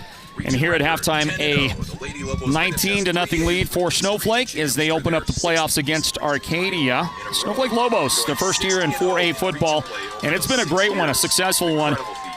They have a conference record. See, the conference record is 6-2, Patrick. 6-2 against 4A teams. They played one 3A game, that was Sholo, and they played one 5A game, that was Cactus. They split those games, beat Sholo, lost to Cactus. And in the 4A conference, they went 6-2 for the season, 7-3 overall. That is good enough, Patrick, for Snowflake to gain a number 2 seed in the bracket. And I got to tell you, I think it's deserved, but I'm a little shocked. You can go 7-3. I guess it speaks to strength of schedule and still get the number 2 seed. Yeah, and that's it. I mean, that's how these points work, right? It doesn't really matter if you lose as long as you lose to good teams. And that's been the case for Snowflake. I mean, they lost to Cactus High School, their first loss. They lost to the number 1 team in the state in 4A, ALA Gilbert North, and then went to Apache Junction. Apache Junction had a great season, and they played really well and beat the Lobos. So when it comes to strength of schedule, that's where the Lobos were able to kind of pull through and get that number 2 spot. I mean, they lose to Apache Junction, Poston Butte beats Apache Junction, Snowflake beats Poston Butte. Yeah. I mean, that's just how the PowerPoints are set up, and that's just how it works. It also speaks to how difficult it's going to be for anybody to win the championship. Hey, that's my man. How you doing from Window Rock? Good. Yeah. We won this 2A San Juan championship. Good for you. Good for you. All right, then. So Snowflake coming into the playoffs, again, it's going to be tough for anybody in the 4A ranks. Whoever wins it, Patrick, has definitely earned it. Same could be said for the 3A level, where I think you got the top 4 teams in 3A football remaining. The Final 4 is going to be played tomorrow night, and tomorrow afternoon and tomorrow night. And I think any one of those teams left can win that championship, and any one of 7 or 8 4A football teams could win a title. If Snowflake wins tonight, they likely will end up playing Apache Junction again. And though Apache Junction won handily when these two teams played the first time, Patrick, how do you like that matchup as a second-round playoff game to be played up here in Snowflake, where I would venture a guess it's going to be at least as cold as it is right now, and probably colder next week with Apache Junction coming up from the Valley? How do you like Snowflake's chances in a rematch with Apache Junction if that happens? Well, if it happens, right now it's 14-14. They're playing Prescott, so the winner of that game will meet the winner of this game, obviously. So 14-14 in the second quarter, but I think the Lobos would love to see Apache Junction again. One of their worst games of the season. Could not stop Apache Junction. They're not much of a passing team, but they ran all over Snowflake that night and did a great job. Had a great game plan coming in and just played really well. Littered offensively with turnovers were the Lobos, and just wasn't able to quite get it together. Had some misfortunes and things that happened during the game that kind of set them back. But I think that they would love to see Apache Junction again. As I've talked to some of the coaches and things, I don't think they're planning on seeing Apache Junction. I think that they think Prescott is the better team. Really? Well, if it's 14-14, it's still anybody's game to win on that end. And in this game as well, Snowflake is, I don't think, in a position yet to be real comfortable about their lead, but 19-0, certainly you'd like to be up 19 than down 19 going into halftime. And here on the Mountain Mobile Auto Glass halftime report, we'll break it down for you. Quickly on the total yardage between the two teams, Snowflake has 183 yards of offense in the first half. You see a 42-yard chunk of it right there on your screen on a pass play to Easton Butler, helping set up the Snowflake's first touchdown, which was a Matt Brimhall touchdown run. Just 1 yard is all they needed, and he got it for them at 2:43 on the clock in the first quarter. Snowflake got the point after kick and made it 7-0 in that first period, their lead. On into the second quarter, the Lobos got their next points with 3 minutes and 10 seconds remaining in the first half. Jet McRae reeled off a 4-yard touchdown run at the end of an 8-yard scoring drive by Snowflake. They had covered 79 yards on that drive. The kick was no good, pulled to the left, and Snowflake had a 13-0 lead at that juncture. The Lobos scored one more time, a 17-yard touchdown run by Braden Lewis with 41 seconds left in the first half. And then they went for 2 points but couldn't get it. So that failed, and Snowflake got out to a 19-0 lead. And following that, Arcadia decided to just let the half run out, and that brings us to halftime and a 19-0 Snowflake lead. Patrick, here's what those numbers look like in the first half. I mentioned Snowflake has assembled 183 yards of offense on 8 first downs. A total of 29 offensive plays run. They are averaging 6.3 yards per offensive play. Snowflake is. By the way, time of possession, the Lobos a slight edge. 12 minutes and 20 seconds time of possession for the Lobos in the first half. Snowflake has run the ball for 105 yards, passed for 78 in that half. Penalized 4 times for 25 yards. They fumbled it once and lost that fumble. That's their only turnover of the game. Brendan Bryant, the quarterback, is 5 of 10 for 78 yards. He's completing 50% of his passes. As yet, no touchdowns, no interceptions. His leading receiver is Easton Butler, 3 catches for 62 yards for Easton, averaging 20.7 yards a catch. Tyler Clare, 1 catch for 9 yards. Jet McRae, 1 catch for 7 yards. Running the football, Jet McRae leads the way, 11 carries for 65 yards and a touchdown. J.J. Lerma, 4 carries for 19 yards. Braden Lewis, 1 carry, 17 yards. That was a touchdown. Matthew Brimhall, 3 carries for 4 yards, and he has scored 1 touchdown today. For the Snowflake Lobos, there's your numbers for that offense in the first half. Patrick, anything jump off the page for you as you consider what Snowflake has been able to do so far offensively? Well, you know that I love this part of the game. Coming out of halftime, what adjustments do you make? What plan did you come up with to start the second half? So Arcadia, I'm sure they're out here first. Been out here for quite a while. They've actually came out with about 6 minutes left to go in the half. So they must have a pretty good plan of what they want to do here in the second half. So it'll be interesting as they receive the kickoff after the second half. They've done a good job getting their hands up. They've blocked a lot of passes. They've tipped them. Had a couple of opportunities to even get an interception off of those blocks or those tips. So a nice job there. They've done a decent job against the run.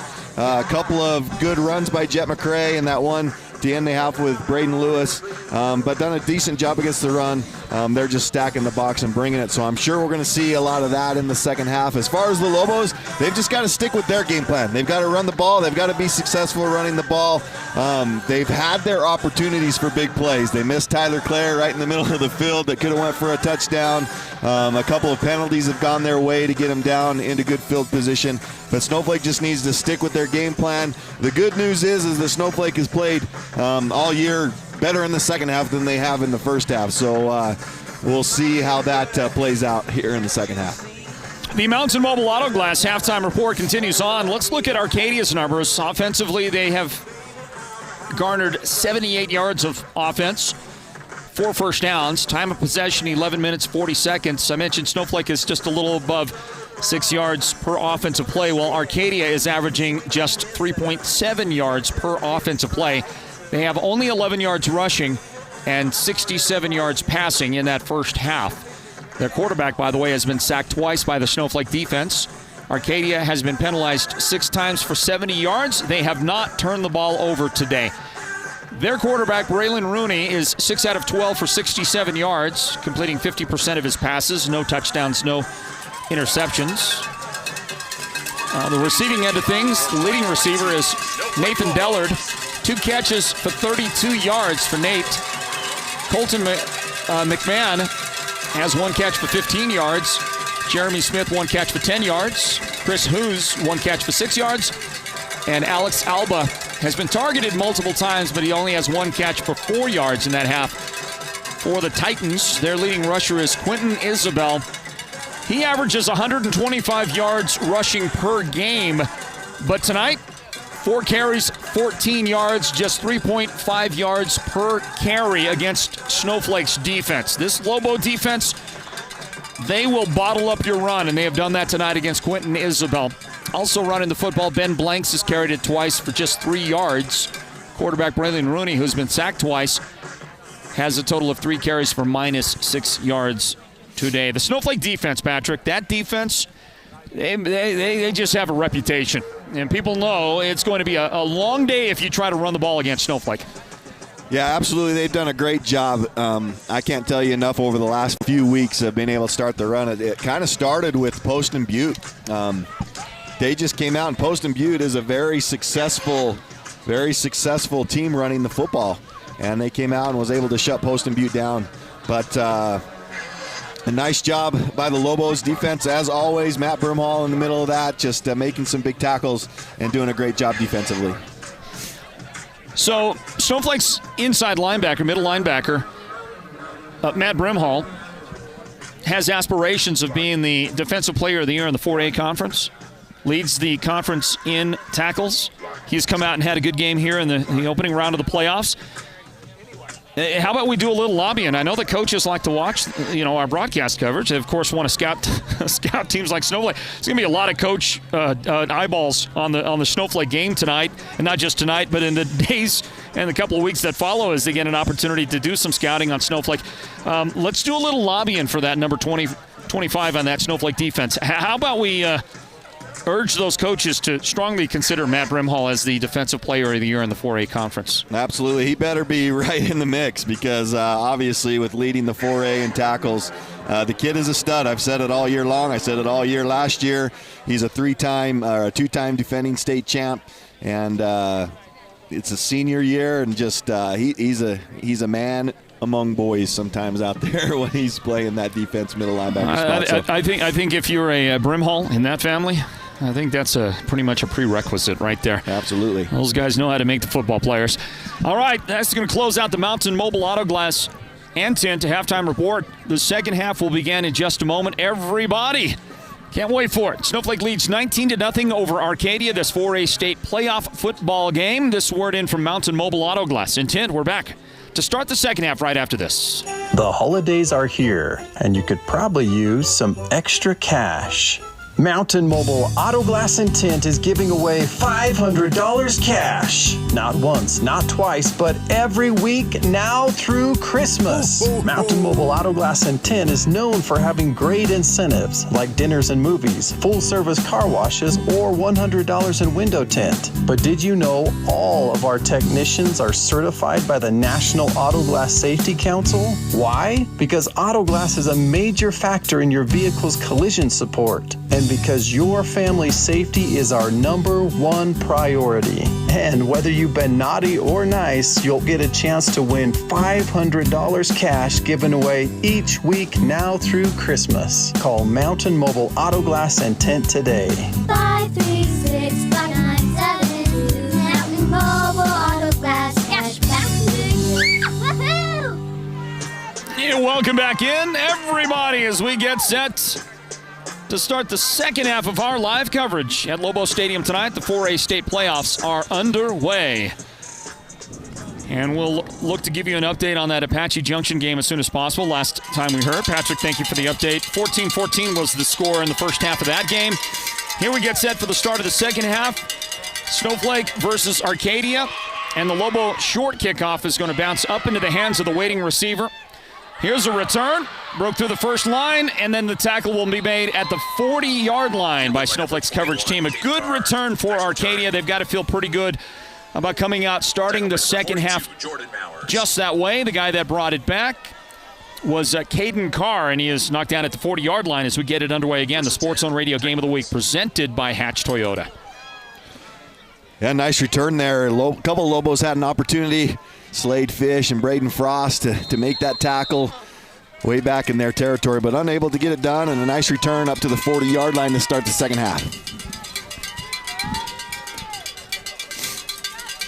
First down, and Braylon Rooney, the sophomore quarterback, 6'3" quarterback, hands it off to Quentin Isabel. He gets strung out, cuts it up, and he got something where I thought there was nothing. And, of course, the guy on the tackle, Matt Brimhall, 4-yard gain for Isabel. And it brings up second down and 6.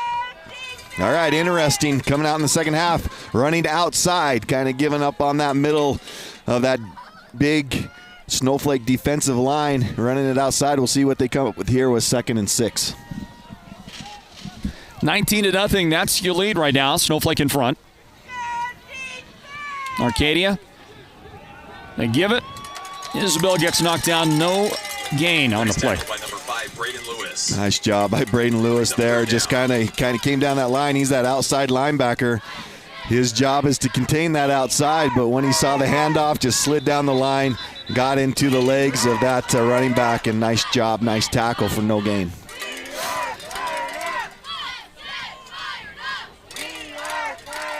And there's an injured player for for the Titans. So we'll stop play for just a moment. Hope that young man is all right. How about we take a quick look at the bracket, the 4A football bracket. As the referee, Neil Yazzie, says to those Snowflake players, don't go to the sideline. Not allowed to go have a conference during an injury, are you? I guess not. Let's give him a hand, ladies and gentlemen. So that young man is up, and they're helping him off the field. And we're going to hope that he is okay. It looks like the player is Eric Ortiz, a junior offensive lineman, the center, I think. So pay attention. I believe he is the center, and that means somebody else will be snapping the ball. Snap comes back, screen pass over the middle, and that'll be just short of the first down. They needed 6 yards, and they'll get 5 on this pass play over the middle. I believe that was Isabel again getting involved. By number 20, Lance Christensen, and 25, Matthew Brimhall. And it is. Real close to the first down. Well, I don't know. That was so plugged up in the middle. I don't know how they got that away, but they did. Yep. Nice little screen play. Almost got enough for the first down. Here's a big play for both teams here right at the 50-yard line. 4th and not even a yard. And they better hurry here. They're going to call a timeout. Indeed they did, and Patrick, I am fighting back a sneeze right now. So let's see how I can do with that. Meanwhile, let's take a look at the bracket during this Titans timeout.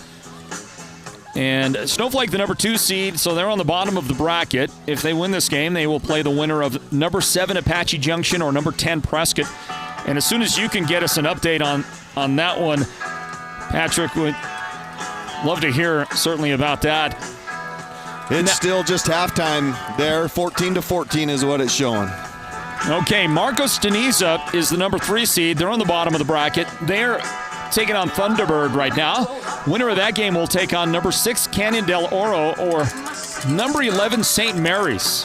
Yeah. St. Mary's at the 11 seed. That's a sneaky team right there. I believe they're much better than number 11. Well, just to let you know, Thunderbird is beating Marcos Deniza and Canyon Del Oro is beating St. Mary's. Well, those are all good teams. I'm not sure how good Thunderbird is, but I know Marcos is good. I know Canyon Del Oro is good. CDO. St. Mary's is a solid team. We're going to get moving up front. I believe the defense jumped on this 4th and short. Well, Patrick, you're not supposed to jump. Offsides on the Lobos. That's like a rule on 4th down. I mean, come on. Thunderbird, just to let you know, Thunderbird's up 10-0. And Canyon Del Oro is up 13-0 in the 3rd quarter against St. Mary's. Boy, I don't know. The offensive line might have jumped there simultaneously to Snowflake. One way or the other, it's a 5-yard markup on the Lobos and a first down for the Titans. They have marked it at the 45 of Snowflake. And there is more movement. This time it's the offense. So send it back 5 yards the other way. The difference here is instead of 4th down, it's still first down now. So you get a penalty both ways, but the Titans hurt very little by it, and they'll look at first down at 15. Top of the bracket for the 4A, by the way, underway. The number 1 seeded team, the American Leadership Academy Gilbert North Eagles, are battling AZ College Prep, the number 16 team. AZ College Prep was ranked number 1 in 4A when the rankings first came out. Oh, my goodness. How the mighty have fallen. They are now the 16 seed and have to play ALA. Here's Isabel stringing it out right side, try to get the corner, and he's going to turn it up. That is going to go to the house or not. Maybe a yard shy. Quentin Isabel knocked, and now he's going to spike it. That'll bring a flag because he wants a touchdown. And the official, there's the unsportsmanlike call. I think they're going to mark him at the 1 yard line, but take note that there was a marker down somewhere near the backfield, and I believe it's going to come back the way everybody is acting and walking, and the officials are not indicating touchdown one way or the other. That was a pretty good looking play. Quentin Isabel giving his team a great highlight and a spark. Unfortunately, for 2 reasons, it goes badly. The unsportsmanlike penalty is going to hurt his team severely, but I think they're going to mark off probably a hold or an illegal block of some kind first, Patrick. This ball is going to go way back into Titans territory. Yeah, I just lost his cool there. I don't know if he was mad because he thought he got in or if he was mad because there was a penalty flag back at the line of scrimmage. So, but you can't spike the football in high school football. So, can't do it. So there's a hold. Now we're going to get the indication of a personal foul.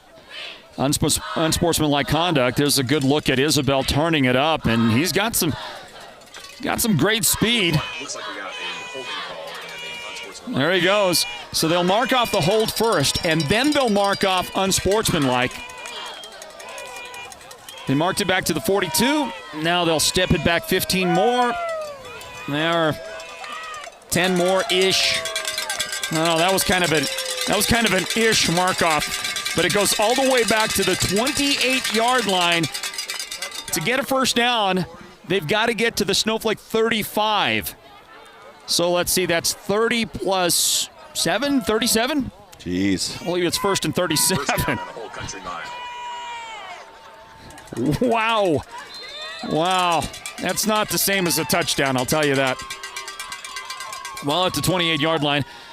And Rooney looks to the sideline, gets the play call in. And they give it to Isabel. And he's going to try and turn it up. And he runs right into the waiting arms of Matt Brimhall. 25, Matthew Brimhall. And what does he do? Tackles him for a loss, helps him up. Good kid, Matt Brimhall. 2 yards lost on the play.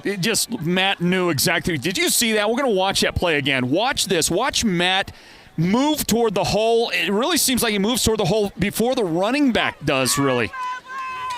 Look at this. He didn't even see the running back. What he knew was that the guard blocked down, the tackle blocked out. There's a big hole, and Matt said, I'm going right there, and he meets him for a 2-yard loss. Here's a pass. Nope, incomplete.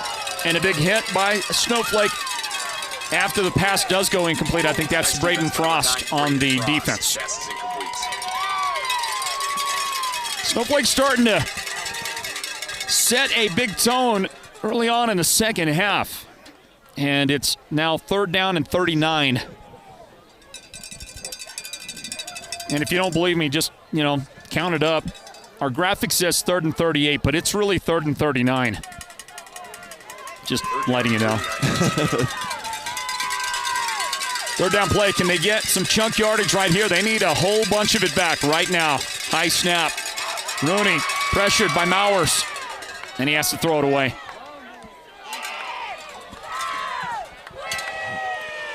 It's almost as good as a sack by Jordan Mowers. Yeah, lots of pressure by Jordan Mowers. Made him just throw it out of bounds. 4th down. Very unfortunate for Arcadia as they had a big play going.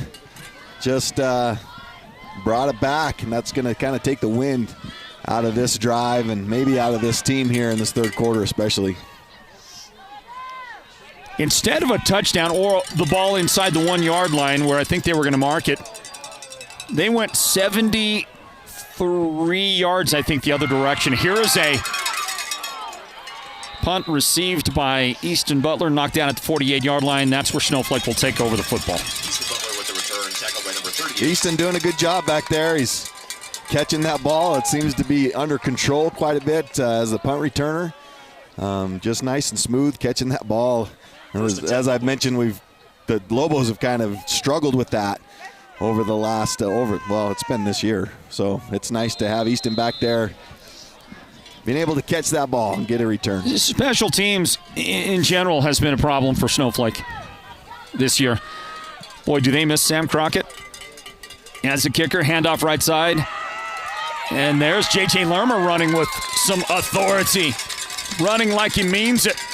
And a gain of 8 yards out to the Titans' 45-yard line. Yeah, nice job by JJ. As I mentioned, he's been running really hard lately and just dragging that defender with him as he had a hold of his jersey, just dragging him down the field. So nice job, nice run by JJ. 2nd down and a couple of yards to go for Snowflake. They'll split Butler out on the left side and hand it off. That is Christensen carrying the ball. He's got 5. Call it 6 yards. He gets to the 39-yard line and a Snowflake first down. Christensen getting a run in here. Had a few opportunities, kind of switching in running backs a little bit, and Lance doing a good job getting the first down there. Jet McCray leads the ground game, 11 carries for 65 yards so far. J.J. Lerma, that nice run a moment ago, 5 carries for 27 yards. Snowflake spreading it around, and they've got the guys to do it. There's another guy coming in, checking in on the offense right now, Braden Lewis, who has gotten a pretty healthy dose of offensive action over the last several weeks. He lines up just left of Brendan Bryant. They'll put Clare in motion, hand it off to, I guess that was J.J. Lerma to the left of the quarterback, and Lerma battles and fights. He got 5, maybe 6 yards. Call it 6. 6 on the play. Second down and 4 on the way. I think the Lobos could go back to that little Y tight end right up the middle shot again if they wanted to.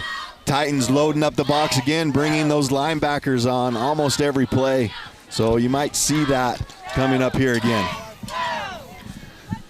That graphic is inaccurate. There we go. Second down and 4 is the actual situation for Snowflake. Lerma gets a nice block from Braden Lewis, so they're going to call Braden for a hold, however. And that's going to erase about an 8-yard gain for Lerma. The referee right there on the spot, and he felt like maybe Braden got his hands outside of the defender on that block. You'll take another look at it right here. There's Lewis blocking. Boy, that looks pretty good from that angle, but they're going to mark that off against Snowflake. 10 yards, the penalty mark-off. Ball back to the Titan 44-yard line for Snowflake. They will be facing second down at 15. We'll see what the Lobos can come up with here. Second down, 17. Anticipating to see a little pass here. Second down at 15. Second down play. Snowflake throwing. Down left side. There's Butler, and it's broken up. Good defense coming over to get hands in there and bust that thing up. That defender for Arcadia on the near side of the field was Carter Pruitt. Pruitt, a junior, 6'3" defensive back there to knock it away. Yeah, Arcadia in a cover 2, and so Brennan's got to hit that a little bit faster. Easton breaks that cornerback and comes out down the sideline and just gave that free safety a little bit too much time to come over and break that one up. So it's third down. Butler splits out left. In the slot on that side is J.J. Lerma. Tyler Clare on the wing.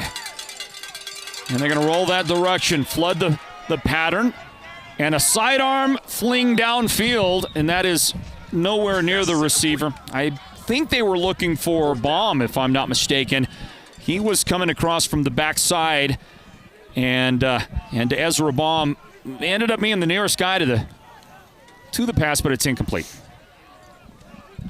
Yeah, I'm not exactly sure where he was throwing that one. Maybe just getting rid of it, feeling that pressure a little bit from that backside. So Lobos unfortunately can't convert there, and under 7 minutes to go, up 19. You're going to do everything you can to play the field position game here. So try to pin the Arcadia Titans back in their own field position here. 4th and 15, Lewis on to punt. That one will hit and then roll into the end zone. Snowflake trying to get there, but unable to. And with a nice effort by Davin McCray. a couple extra seconds ticked off the clock after that thing was blown dead, but that's okay. There is a flag on the play. 6:49 on the clock, marker down. And the referee, Neil Yazzie, will give us an indication. Hold on Snowflake. Holding on the They're going to make him kick it again, you think? We'll see. Kick again or get it on the 30.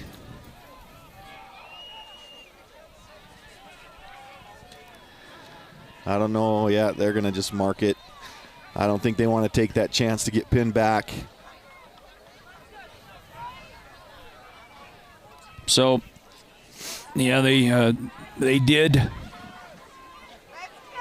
get the ball at the 30-yard line. Okay. With 6:49 on the clock, that is or it is going to be Titans football. Flip it out left side to Isabel. And he is knocked down right at the line of scrimmage. Maybe gained a yard. And who is it again? Matt Brimhall there on the tackle for Snowflake. No gain on the play. Yeah, the Titans trying to go outside a little bit in this second half. Great job that time. As you can see, number 25 right there on the ankles making the tackle. Kind of finished off by number 66, Bryce White. So nice job by the Lobo defense. 6:15 on the clock, counting down. Third quarter action, 19-0 Snowflake in front. Rooney delivers. Matt Brimhall shuts it down in a hurry after the pass is caught. Gain of 5 yards on the play. DeLord, the guy that makes that catch. There's Brimhall again. Yeah, just another tackle for Brimhall. Good pickup there, though, of 5 yards. Gives them a manageable third down. Third down play. Straight ahead for the Titans. Another look at Matt Brimhall. Some people were born to play the game of football. I think that describes him to a T. Press coverage on the left side of the Snowflake defense. McRae comes up right in the face of that receiver, and I was going to zone in on that one for a second, see what they've got cooking defensively, but there's a marker down, and there's an illegal procedure call. 5 yards back. It's third down and 10 for the Titans. Just can't quite get anything going here. First half or second half, just have a big play here and there that gets penalized, brings them back. And there you go, a 3rd and 5 situation now is a 3rd and 10. Third down and 10.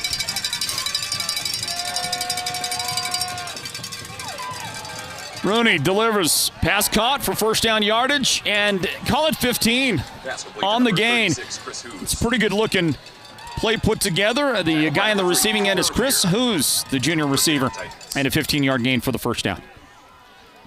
Yeah, Lobo's given that quarterback a little bit too much time to throw, and just made a great pass in the middle of the field to his receiver for a first down.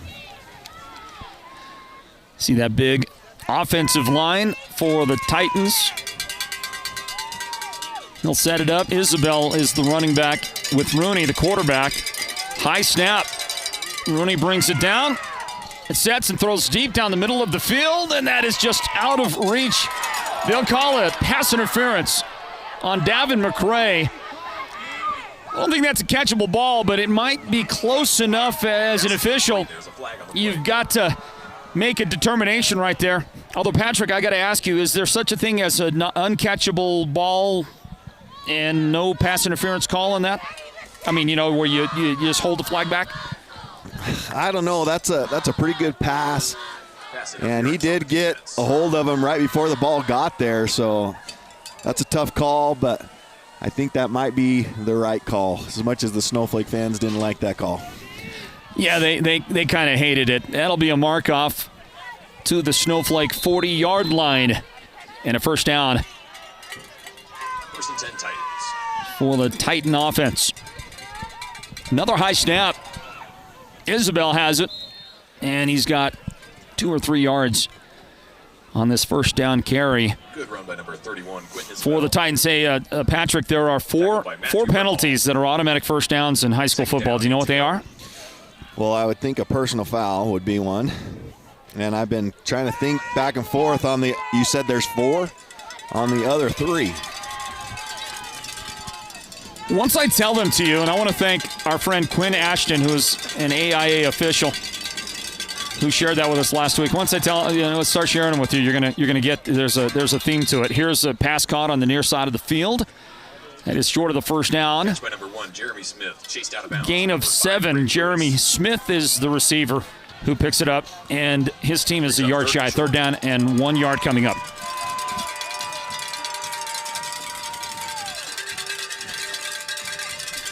You ready for this? I'm ready. Roughing the passer. Okay. Roughing the punter. Roughing the holder. Roughing the kicker. All right. Those are the only automatic first downs in high school football. So pass interference is not an automatic first down. Holding is not an automatic first down. Okay? And I don't think a personal foul is an automatic first down. Huh. Well, you learn something every day, don't you, Floyd? And I learned something new every hour, pretty much, Patrick. I have a lot to learn. Certainly a lot to learn about high school football. The problem with high school football is that the rules change so much all the time, right? I mean, right. Just constantly changing the rules. Hey, did you hear what the AIA is doing? We got a stoppage of play here. 3rd down and 1 coming up in a moment. The Titans at the Snowflake 31-yard line. Patrick, did you hear what the AIA is cooking up here? What they have proposed to the conferences regarding transfer rules? Yes, I did see something on that. I hadn't had a chance to read up on it yet, but I did see something about that on transfers. So what they are proposing is to follow a rule that I think is in place in Ohio, if I'm not mistaken. So you know how today, right now, if you transfer, you've got to sit out, generally speaking, if you've played a year of a sport at one school and you transfer, you have to get an unsportsmanlike call on, and somebody is ejected, I believe, off the Titans football team. So they're going to mark the Titans back. Instead of 3rd down and 1, 15-yard mark-off straight back, it'll be 3rd down and 16 coming up for the Titans offense. So right now, if you transfer, you have to sit out the first half of the season, right? First half of the regular season. So in a 10-game high school football season, you got to sit out the first 5 games. Then you get activated and you get to play, and then you get to play in the postseason. The new proposal by the AIA to be approved, if it will be approved by the conferences, is you sit out. You get to play the first 70% of the games the following season, the first 70%. And then you are disqualified, or you have to sit out the remaining 30% of regular season games and the playoffs as well. You don't get to transfer and then play in the playoffs the next year. Right. Okay. That's the proposal. All right. Ruminate on that for a minute. That's crazy. And I'll ask you again what your thoughts are on it. I'll tell you this, that will stop a lot of transfers right there, okay? Oh, yeah, absolutely. If you were thinking about transferring to a, crosstown rival that is perhaps a great team that has playoff aspirations, yeah, you probably aren't going to get to play in the postseason. 3rd down 15, that's if it's approved. Here's a pass right side, diving attempt, and that is incomplete. A lot of pressure by Braden Lewis there on the quarterback. Kind of had to throw it sidearm and just short. He threw it short to the receiver, unable to come up with the grab. So 4th down, 3:39 left to go in the 3rd quarter. Not a whole lot of offense going on here in the second half so far. Yeah, not for either one of these teams. 4th down and 15. The ball is at the Lobo 46-yard line. The punter was late in getting on the field. He's snapping his helmet up. I'm not sure what he was doing over there, but he probably found a nice heat source on a cold night in Snowflake. And here he is on the field, stretching himself out just before the snap. Here's a kick. It gets away. Lance Christensen will let this one hit this time. And the ball is going to be roll around and be downed by the Titans. Snowflake will take over right at about their own 13-yard line with the football. Everybody, we welcome you in to our broadcast coverage of the Sports Zone Radio Game of the Week. There's a marker down. It's presented by Hatch Toyota. We'll see if this one is going to be moved from that spot there at the 13-yard line. It'll be one way or the other. It's going to be a fairly long field in front of Snowflake when they take over this football. Here is a hold against the Lobos, and that's too bad because there wasn't even a return, and they get called for the hold. So half the distance from the 13-yard line. They mark it. It'll mark back to the 6.5-yard line. So we'll just say Snowflake takes over this possession at their own 6-yard line. Here's an opportunity for that Snowflake Lobos offense, Patrick, to pad the offensive stats a little bit, get some numbers going. Yeah, this would be a great drive for the Lobos to be able to drive all the way down and score this far away. So see what the Lobos can come up with. Their running game has been decent, just can't shoot themselves in the foot with penalties and any turnovers here. 19-0. The score, Snowflake in front. 3:29 on the clock, third quarter. They'll give it up the middle. And is that Lerma carrying the football that squirted through the first line of defense? Ended up with a pretty nice gain. He takes it out to just shy of the 10-yard line. 6 yards picked up. Yeah, nice job again. JJ just breaks through that first line of defense. Had an opportunity. As you see my daughter right there, that's pretty cool to see her down there. But anyway, nice job by Lerman, just keeping his feet going and getting down the field. This is Lance Christensen this time carrying the football, and there's another marker out. Lance Christensen with the run. At least as I was looking at the screen, I thought I saw a yellow flag come flying out of there. Christensen will, I believe that's going to be a no gain on the play for Lance, depending on the outcome of this one. Let's check it. There is Neil Yazzie, and it's going to be a hold on the offense. Well, that's what we just talked about, right, Floyd? Make a couple of good runs and then get a holding call, put you back. Now a 3rd and long. Or second and long, I guess. Well, you got to help me here because they're not going half the distance. I always thought the penalty mark-offs were half the distance. They are actually marking them all the way back. Okay. I just don't quite understand. Here they go. They're getting it right now. Okay, so instead of the 1 yard, it should have been the 4-yard line, and indeed it is the 4-yard line. That was half the distance from the 9, 4.5 anyway. The previous mark-off, by the way, that hold was not a half the distance mark-off, the previous penalty. They marked it all the way back. So whatever the rule is on that, again, high school football has some interesting rules. Fake it, throw it. Claire has it. He is going to carry the defenders out across the 10-yard line. Mark him at the 12-yard line this time. And a gain on the play of 7 yards to Tyler Clare. That'll be about a yard shy of the first down. Yeah, nice little play, just trying to get out. Nice little throw out to Tyler Clare and got what he could get. 3rd down manageable here for the Lobos, trying to keep this drive alive. Does Tyler Clare have the perfect tight end body? Yeah, he's, 6 foot, 6'1", 230 pounds probably. 3rd down a yard. Running back hit in the backfield, Lance Christensen. And that was not enough to stop Lance. Lance is able to power his way to a Lobo first down. Yeah, missed opportunity for Arcadia there. They had him in the backfield. But Lance Christensen able to kind of spin out of that one and get the Lobos a first down. Yeah, he got 7 yards on that play. Move the chains. First down. Peyton Papa splits out to the left side for the Lobos. Keep an eye on him. Somewhere along the line, they're going to try to get him deep with his speed, and it won't happen on this play. Flipping out on the right side for a short gain. That is Lance Christensen carrying the ball one more time. 2 yards gain by Lance. Yeah, nice tackle there by one of those Titan defenders. I'll try to get you a number, but came up and put a hit on Christensen. I saw the coaching staff over there pretty pumped about that hit. Minute and 12 seconds remain in the third quarter. Game well within reach for the Titans. Snowflake trying to create more separation, though, on this possession.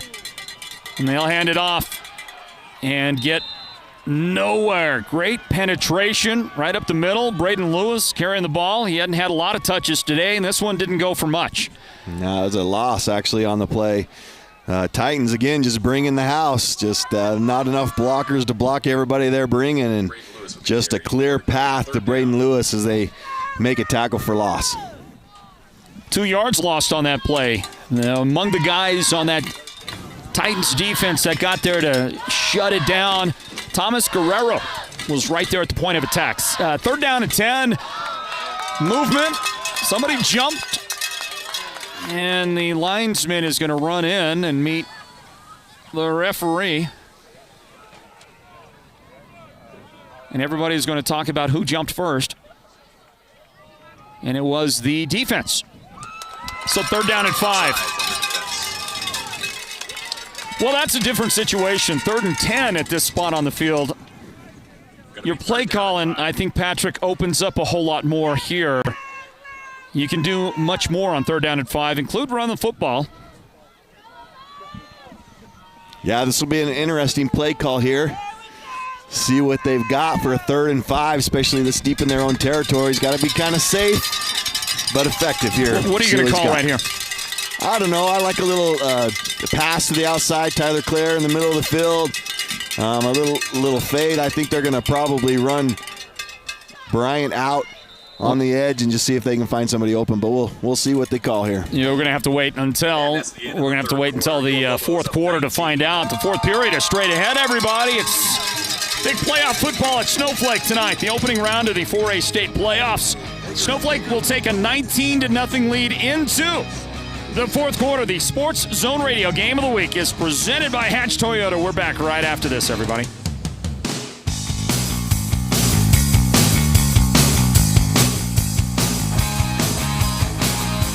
Hi, this is Chaz Hatch. I won't lose a deal over $1, and you have my word on it. Chaz has been saying that since 2009. The Hatch Toyota team price checks against other dealers to make sure we're offering the best value. But if you come in with a bona fide offer that's lower than what we have on the window, we'll honor it. Our product specialists will show you around, help you with a test drive, and work with you to find the perfect vehicle that fits your lifestyle and budget. They aren't on commission, so they aren't under pressure to sell. With the largest inventory in the White Mountains, Hatch Toyota carries all makes and models of cars, minivans, crossovers, trucks, and sport utilities from all the major manufacturers. Come see us today. Hatch Toyota at the Northern Arizona Auto Mall and at hatchtoyota.com. Keeping the White Mountains rolling for 32 years. Hi, this is Chaz Hatch. Get our statewide low price guarantee on every new Toyota. Find out more at hatchtoyota.com or visit us today at the Northern Arizona Auto Mall in Show Low. Offers on approved credit. See dealer for details. Snowflake will work on a 3rd down and 5. Swing it out to Braden Lewis. He makes a juggling catch, and then he is knocked down. With 1st down yardage, he is all the way out to the 29-yard line. Well, that was not the spot that I thought he was going to get. Watch where he goes down, because they're going to mark him down. I'm watching right there. I think they give him the 1st down, but it was he was marked back a little bit. But it is a 1st down for Snowflake. Yeah, just a little swing pass out to Braden. Got just enough for the 1st down. Nice play call. So Snowflake at their own 29-yard line. Handoff up the middle. J.J. Lerma. And Lerma is turned back. Great defense. And the first guy there is Cabot Wigington on that defense. Yeah. Lobos, they're just trying. I mean, if they can be successful against what this Titan defense is doing right now, just bringing the house, it's just going to make them that much better down the road in these playoffs. But they are bringing it right now, the Titans are. 2nd down and 9 for the Lobos. So that was a 1-yard gain on that play. 2nd and 9 for Snowflake. They're at their own 30-yard line. Fake it, throw it over the middle. There's that passing call for Patrick. And Tyler Clare was wide open, taking it to the 49-yard line on that pass and catch. 21, make it 22. 22 yards on the pass play. That might open that offense up just a little bit. You've got to throw that a couple of times in the game to keep those linebackers honest, especially when they're just bringing the house like that. So look at the Lobos run into that left side again. So you want them to run the ball now. Well, on this play, they're not going to bring the house like that if they know they're leaving the field wide open, and the Snowflake coaches have seen that. 1st down. So there it is. Run that to your left side. To the left side to Braden Lewis. Markers flying everywhere as Braden gets taken down with 1st down yardage. Will this 13-yard gain to the 35-yard line stand? I'm thinking not. It was a pretty clean game played for the first quarter and a half, and then, since then it seems like every other play were marker after marker after marker. Snowflake is going to be assessed on this one. Some illegal block or a variation or numerous illegal blocks. We'll see.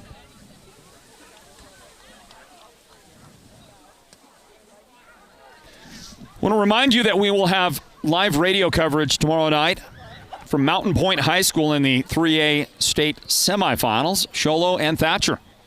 Join us tomorrow night on Mix 98 KRFM. And there's a hold against Snowflake and a personal foul against, targeting helmet to helmet on the defense, and they are offsetting penalties. And the referee threw 2 flags right there. Yep, threw the flag and threw his hat. He just tried to put his hat in his pants and his flag on his head, but he got it right. Well, it's cold out there tonight, okay? So we'll play this first down again from the Titans' 48-yard line. Back to throw. He looked right, and then he threw over the middle. That was a great job by Brennan Bryant. That ball's going to go to the 26-yard line for a 22-yard gain on this one for Snowflake. On the receiving end, jersey number 12. That's the best I got. We don't have Slade Fish. Slade Fish, all right. Doesn't appear on the roster. Well, Slade, great job. And a big first down for the Lobos. It's kind of been interesting with Slade Fish. He's been the guard on this offensive line for 2 state championships and has kind of stepped out of that role a little bit, playing a little bit more offense as a tight end, as a blocker, and also defensively as a linebacker. Handoff, I believe that's Lerma carrying the football. Lerma gained about 3 yards for the Lobos. They're going to get the ball to the 23-yard line of the Titans. Second down and 7 come up. You mentioned Slade Fish moving from a lineman position, from a guard position. I will tell you this. On that catch and run after catch, he did not look like a guard to me. He looked like a receiver. Yeah, he's been on that offensive line for a couple of years, so nice job by Slade Fish. Second down, handoff, Braden Lewis, left side, Braden Lewis up the middle. There's a marker down as he makes his way into the end zone for an apparent Snowflake touchdown. Will the 23-yard run stand? I will say it was the umpire who threw his flag, and you know what that means, right? Yep. Means that somebody was holding on the offensive line, and that's exactly what they're going to assess against Snowflake. Look at this. 1, 2, 3, 4, 5, 6, 7, 8, 9, 10 different defensive players just came onto the field for the Titans. They just did an entire line change of personnel on their defense. -1. I believe there were 10 out of the 11 guys were subbed in and taken out. Well, what a great opportunity for the Lobos here with 10 new defensive personnel in for the Titans. Second down and 18. Swing it. Left side. Lerma missed it. And another marker is thrown. And I think the Lobos are going to get called again for a hold. They'll mark that one back. So the marker is thrown at the 38-yard line. They'll mark 10 yards off of the spot of the foul.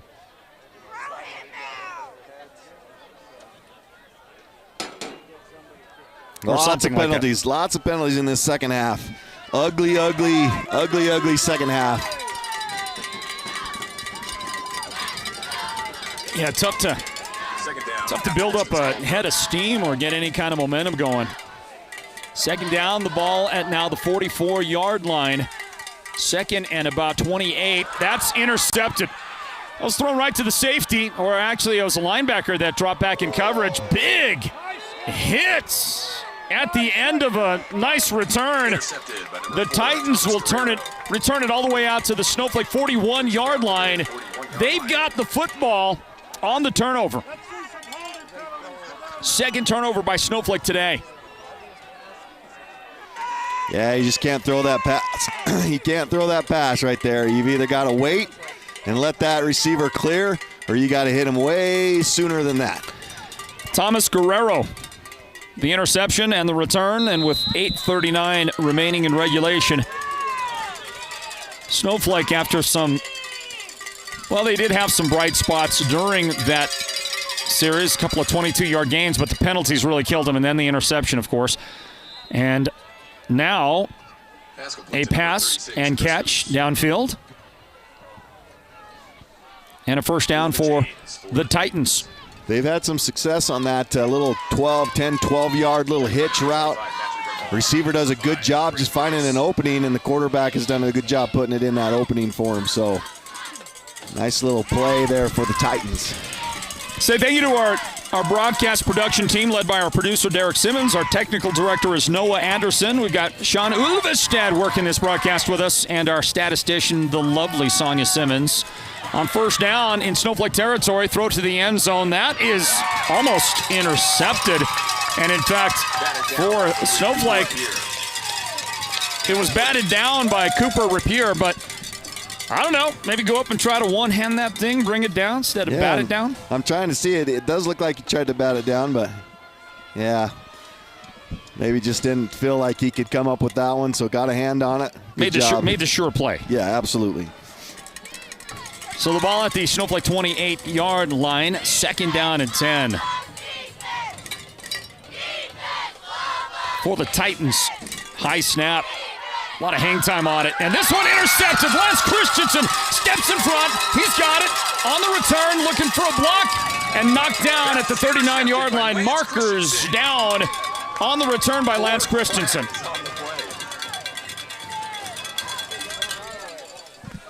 Man, flags flew here. There's about 14 of them out there. I didn't realize they had so many flags in their pocket, but that's going to all be against the Lobos, but it should be after the interception. So I'm gonna pin the Lobos back a little bit, though, on this. Well, that one was like the previous interception thrown by Snowflake. It was right into the hands of the waiting defender who came across, read it beautifully. And the officials will talk about, there's a lot of yellow on the field right now, isn't there? Yeah. I told you there's 14 flags out there on the field right now.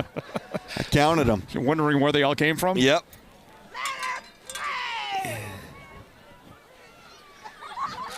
I think to the fan who, hey, there's our location up there. Patrick, looking good in your Sports on Radio jacket. Just got caught drinking a little hot chocolate. We're going to let that one go. Yeah. Yeah. Hey, Patrick, I like your jacket, man. You look fine in that thing, man. That's right. I mean, fine, dude. I got the hookup. This thing's nice and warm, toasty up here. Hey, Patrick, that lady right there that you see with the beanie there, that's just peeking over the top of that statistician's computer. You watch I think a roughing the passer on Snowflake. That interception might come off the boards here. It might be Titans football, and I think it is. The Titans offense is still out there on the field right now. So they call roughing the passer. Wow. After the ball was released, but before the interception. So forget about the interception. It doesn't count anymore. But what I did want to say, Patrick, was that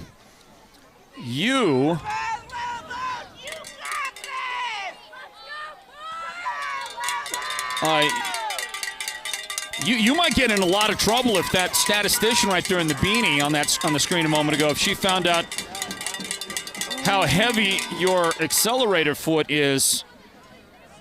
You took me for a little ride in your little sports car the other day. Yeah, she probably would. She probably would get upset with me for that. She had putting your life in danger. If she had any idea just how much acceleration that little car of yours has, my man. And they mark that one off. And they mark it deep into Snowflake territory. Quarterback back to throw toward the corner. There is a hand fight. The offensive player was wrestling with the defensive player, and it looks certainly initiated by the offense at time, and no marker comes out. There is a flag back here again. In the backfield. So I don't think it had anything to do with the end of the play. I don't think, anyway. The ball was thrown, and it was thrown kind of toward the boundary line. Do we have a look at that? Take a look here while they work it out, and they're going to pick up the flag. There is no flag. You see the scoop up there. Here comes the throw. That's a really good look at it. That's just way out of bounds. So it is for that reason, I believe, that they didn't throw a flag, which I think would have been on the offense. I do too. I definitely think is on the offense, but I don't know. Snowflake fans sure wanted an offensive pass interference call on that, but not going to get it. They did. Here's second down and goal from the 6-yard line of Snowflake. The snap, the give to Isabella, racing to the right side, cut it back. Isabella will go diving into the end zone for what might be a touchdown, except that another flag is thrown. Oh, my goodness. Another flag, and it's a hold on the offense. And Isabel is on the ground and not getting up. Now he does. And he's gonna gingerly make his way to the Titans bench, and that is not a good look, not a good thing. They need that guy on the field. They're gonna mark this penalty back. Well, there was your first time into the end zone today. Well, maybe second for Isabel. Good strong finish, but it won't count. Holding on the offense. Lots of flags in the second half, Floyd. I just I can't stand it, actually, and I haven't been able to see a whole lot of the penalties, so I don't know if they're good calls, bad calls. I have no idea, but trying to find it right there, trying to see. I can't. It's a lot of standing around. Maybe so I don't know. I mean, might have been the receiver out there on the edge. He might have got too much of the jersey or something. They mark it back to the 11-yard line, so a 10-yard penalty. Ball at the 11, make it the 12. Second down and goal to go from the 12-yard line. The quarterback, Rooney, throws right side toward the back of the end zone. There's another penalty marker out, and I think Davin McCray might get called for pass interference. Wow. Getting a lot of practice out there, I'm telling you, working. Yeah, there's a lot of contact there by McCray down that right side. It's almost like these players have kind of gotten to a point of, you can see the contact all the way. I think the official makes a good call. It's just, unfortunately, a lot of infractions are being committed by these two teams. It's kind of disrupting the flow of things. No, it is. It's just no one can get in a rhythm here from either team. Just always something happening. 6-yard mark off on pass interference, and that's because of the short red zone confines here. So half the distance, second and goal from the 6-yard line. There's a shift. Everybody's shifting on that in that backfield for the Titans. Snap, handoff, and a fight that goes across the 5-yard line.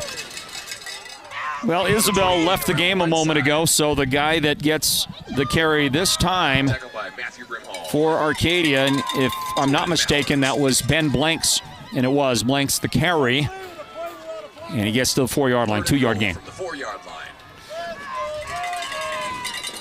Definitely two down territory here, 4 down territory, whatever. But third down here, they don't get it. Be able to run another play. Titans needing to get score on the board. Third and goal, fake it. Rooney throws to the back of the end zone. His receiver fell down. That is incomplete. Patrick, doesn't it feel like this has been a Titans possession forever right now? They got the ball with 8:39 on the clock. They've only burned, a minute and 50 seconds. They have only run with that incomplete pass there. That was the 5th play of this entire sequence. Yeah, it's crazy. Only the 5th play. Because of all the flags, for sure. But I feel like that's been the story of the second half. I mean, I'd like to know the time of possession between these two teams because Snowflake, they haven't had the ball at all. 4th down, ball at the 4-yard line. The Titans have to go for it. 6:49 remaining. And they're throwing. Try to get the points. And that's through the hands of the receiver. Incomplete. And then he took a pop at the end of it. And I think the guy, if I'm not mistaken, that delivered the hit was Garrett Flake. Hadn't had a chance to call Garrett's name much yet tonight. I think he is the guy that, yeah, he is. Put a big shoulder in the receiver. Who took his time getting up, and it's incomplete. That's a pass that should have been caught, I think. Yeah, it absolutely should have been caught. He heard footsteps. Definitely heard footsteps. Ladies and gentlemen, we'd like to thank some of our major sponsors here tonight. A great opportunity for the Titans. It will end at the Snowflake 4-yard line. Snowflake gets it back. In fact, looks like they're marking it even a little bit deeper inside, maybe as far back as the 3. Either way, it's we're going to call it the 4-yard line, the line of scrimmage for Snowflake. The defense, it bent a little bit there on a short field possession for the Titans, but they did not give up the score, and now Snowflake will call timeout here with 6:43 remaining in regulation, everybody. There's a look at the Snowflake crowd, a little bit chilly on a November night. High school football in Northeast Arizona, and there's just nothing better than small-town high school football, Patrick, and it's one of the things that Ray Brown, the coach, mentioned to me for the Titans, for Arcadia. He is from Arkansas. He played at Arkansas State University before being drafted into the NFL, and he said he loves small-town football, and everybody ought to come out and support their local small-town football team. Absolutely. A couple of updates. Well, we're going to run a play, but just to let you know, Prescott is up on Apache Junction 28-21 in the fourth quarter. How about that game, huh? That game at Apache Junction. Here's a give up the middle, and the Lobos, J.J. Lerma gains just a bit right there. How much did he get? Boy, he ran quite a bit to gain, we'll say, 2 yards on the play before the Titans bring him down. 2nd down and 8. Coming up. 19-0 our lead. Snowflake in front of the Arcadia Titans. First round 4A state playoff football game. The winner of this gets to play either Apache Junction or Prescott.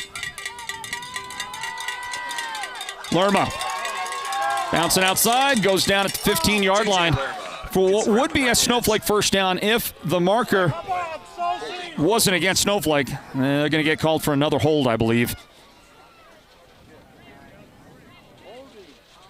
That's a hold on the offense. Well, I'll say this. Snowflake is going to have to clean that up. If they want success, the deeper they go in the playoffs, they're going to have to clean all of that up. That's going to be half the distance backwards. Yeah, a lot of penalties on both teams here in the second half. Just crazy, so crazy. They mark it back to the 3-yard line. That's half the distance from where the flag was thrown. 2nd down and 11 for the Lobos. Peyton Papa split to the right. He draws double coverage. They'll throw it on a swing pass out of the backfield to Braden Lewis, the opposite side of the field, left side. And guess what? Penalty marker. So let's do this. We know that there's going to be a penalty on the next play.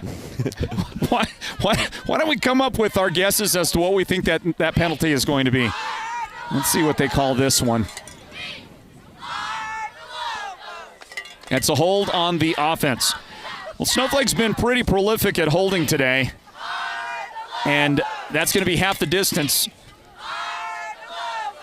Should go back to the 1.5-yard line, so that's a 1.5-yard penalty. Just call it 1 yard. We're running out of space.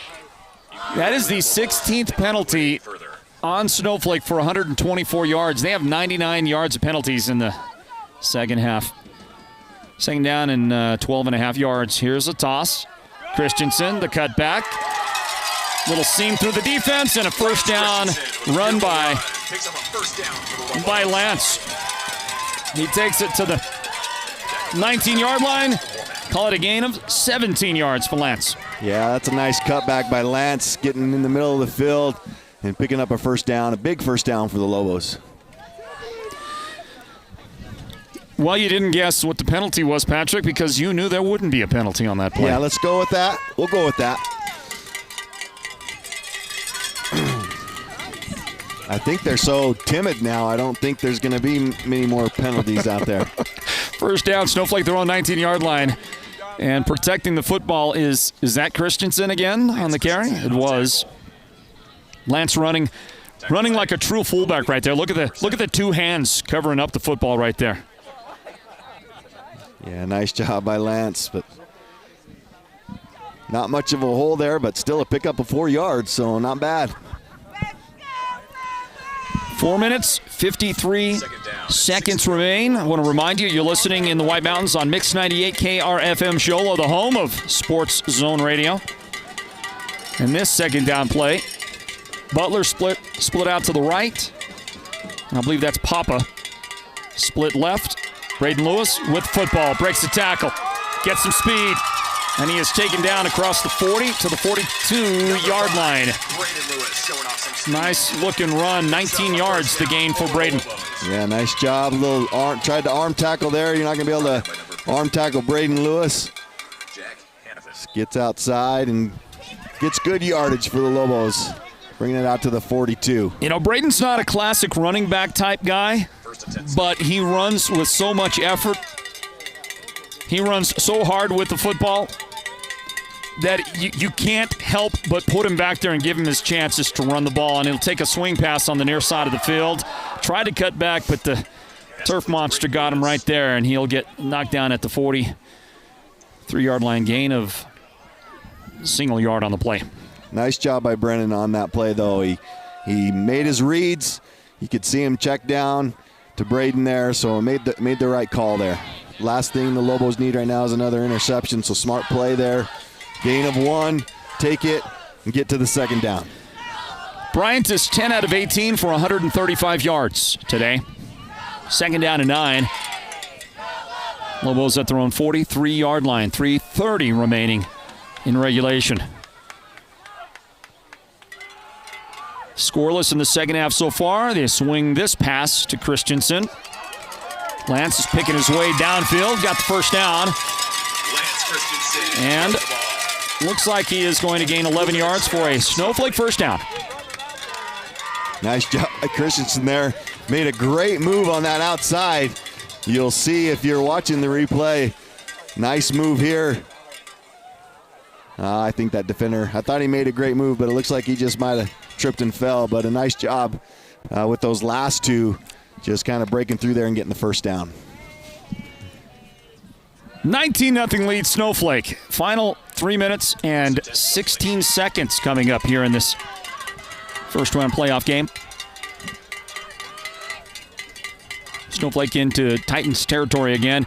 Fake it, throw deep. That one's going to hang up. And I think that's your unintentional back shoulder fade.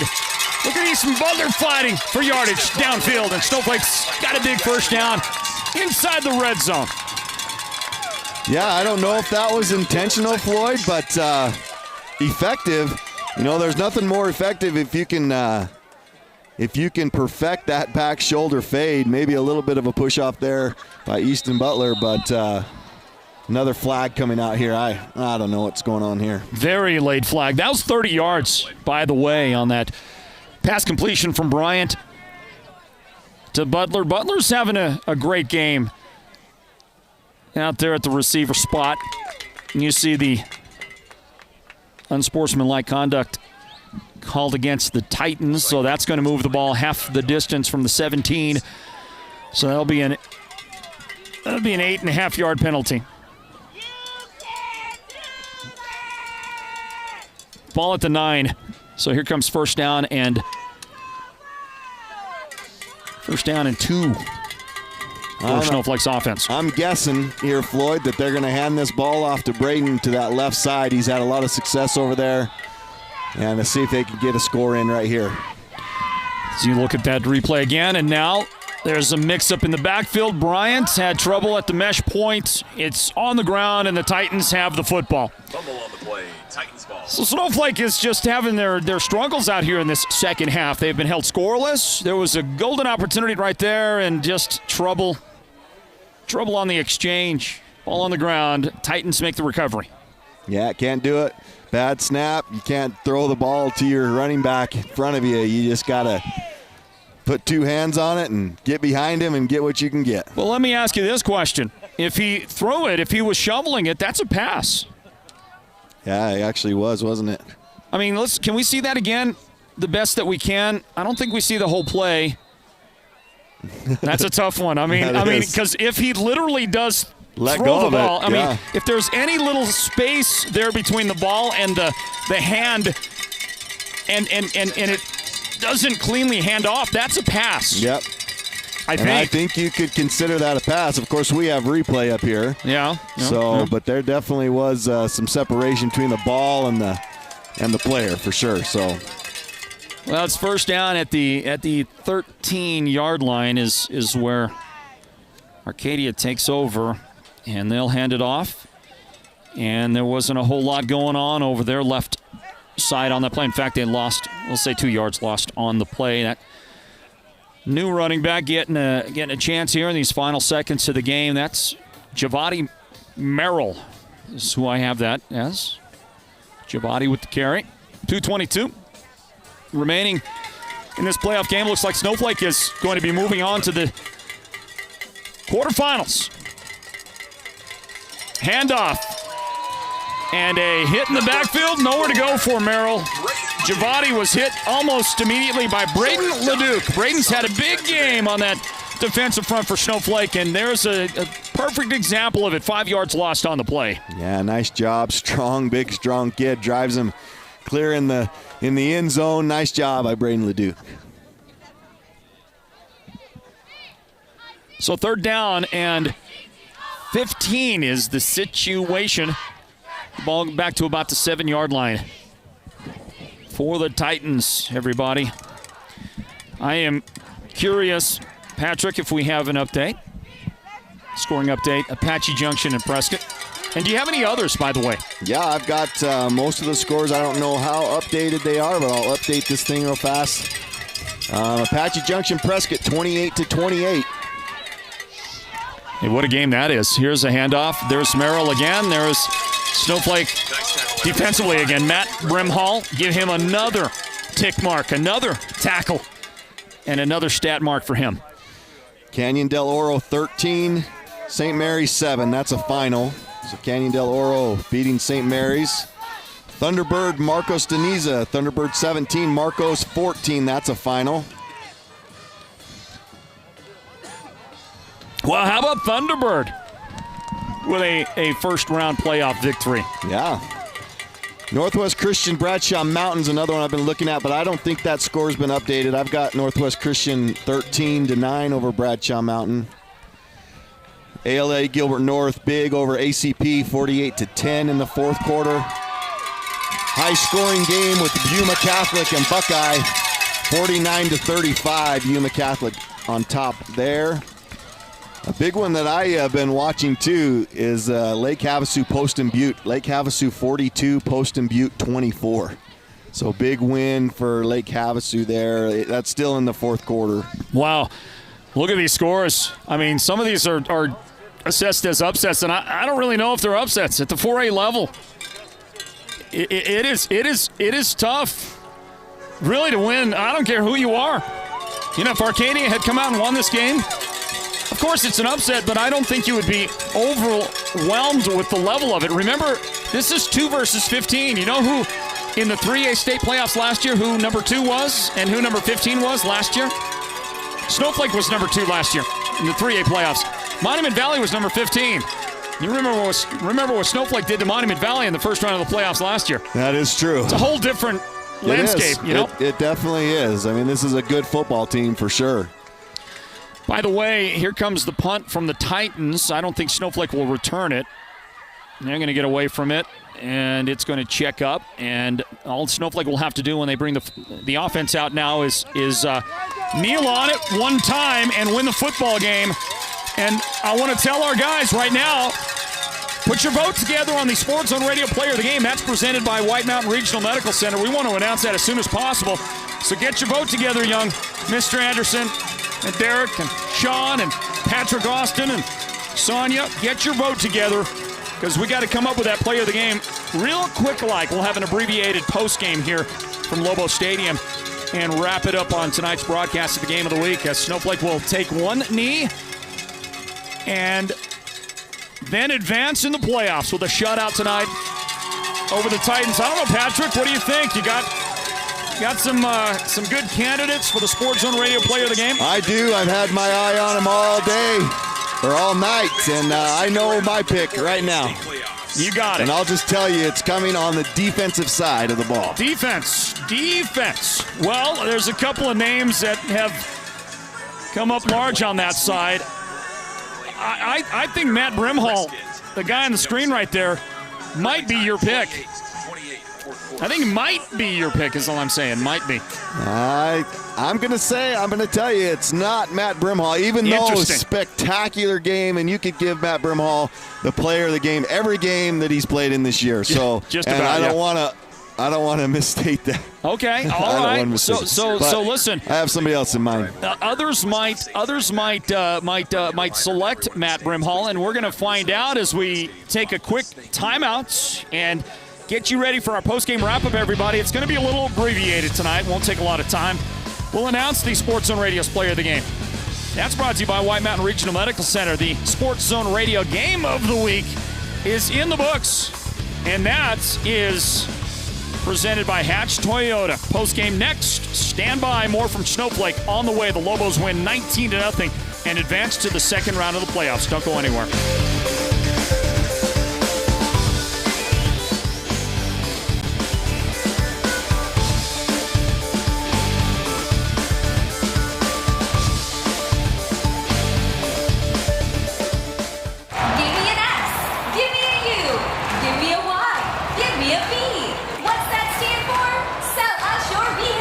At Hatch Toyota Sholo, we want your late model good condition vehicle. We're buying. Sell us your car.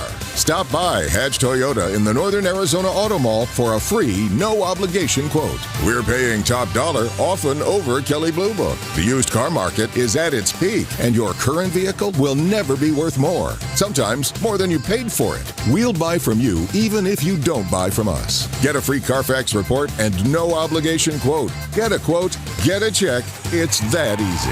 Give me a G. Give me an A. Give me a Q. Give me a G. Give me an A. Give me a C. What's that stand for? Get a quote. Get a check. Hatch Toyota in the Northern Arizona Auto Mall and hatchtoyota.com. Keeping the White Mountains rolling for 31 years.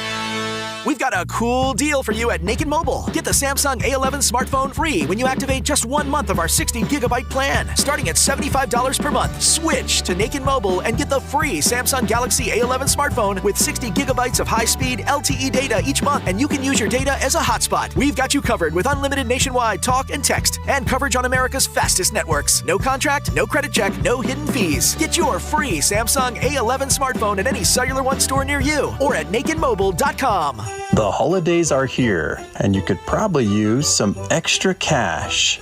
Mountain Mobile Auto Glass and Tint is giving away $500 cash. Not once, not twice, but every week now through Christmas. Mountain Mobile Auto Glass and Tint is known for having great incentives like dinners and movies, full-service car washes, or $100 in window tint. But did you know all of our technicians are certified by the National Auto Glass Safety Council? Why? Because auto glass is a major factor in your vehicle's collision support. And because your family's safety is our #1 priority. And whether you've been naughty or nice, you'll get a chance to win $500 cash given away each week now through Christmas. Call Mountain Mobile Auto Glass and Tint today. 536-5972. Mountain Mobile Auto Glass. Cash back to you. Woohoo! Imagine this, a professional healthcare partner that's concerned about you, your choices, your health, your safety. At White Mountain Regional Medical Center in Springerville, choice and elevating your healthcare experience is the mission of our new CEO. Experienced physicians and friendly staff. Whether you need a rapid COVID-19 test, a vaccination, or you're looking to utilize the newest MRI, CT scan, or nuclear medicine technology, White Mountain Regional Medical Center, located in Springerville, is your healthcare partner when choices matter. Hey, welcome back in, everybody. Our post-game wrap-up on the Sports Zone Radio Game of the Week. Tonight from Snowflake High School, it's presented by Hatch Toyota. It's playoff time, everybody. And Snowflake has opened up the 4A state playoffs with a 19-0 win over the Arcadia Titans. Snowflake, the 2 seed in the bracket, moves on now to the second round, the quarterfinals. They will host that game right here a week from tonight.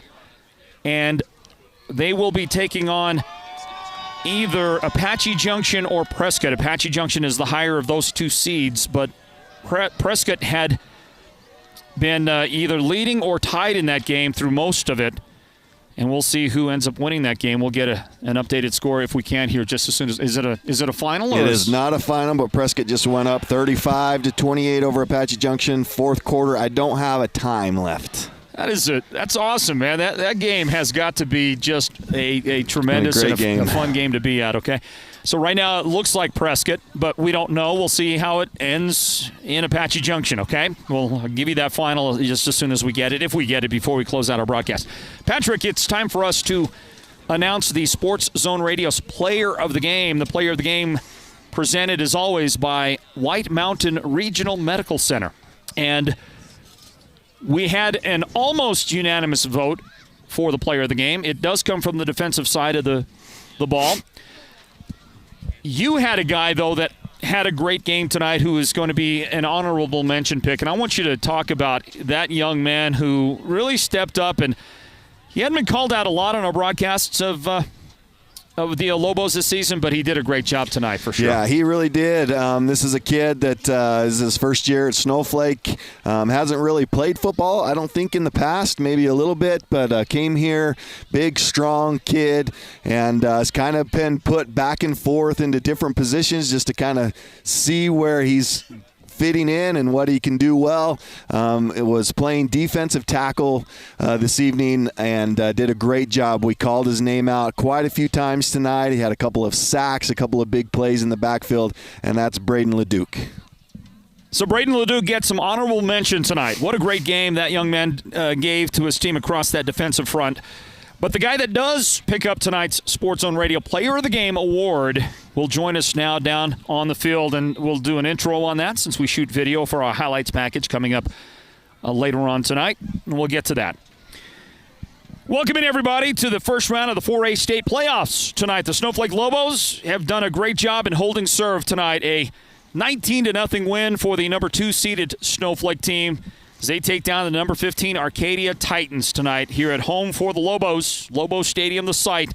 And again, 19-0 the victory. The Sports Zone Radio Game of the Week is presented by Hatch Toyota. Time for us now to announce the Sports Zone Radio Player of the Game. That's brought to you by White Mountain Regional Medical Center. And tonight, it goes to the defense. And there were a number of kids on that Snowflake defense that were worthy of recognition. But the guy we give the award to is the 4A Conference leading tackler this season, and his name is Matthew Brimhall, and he joins us now. Matt, congratulations on a nice victory for you and the fellas tonight. Thank you, Floyd. It means a lot. It's got to make you feel good.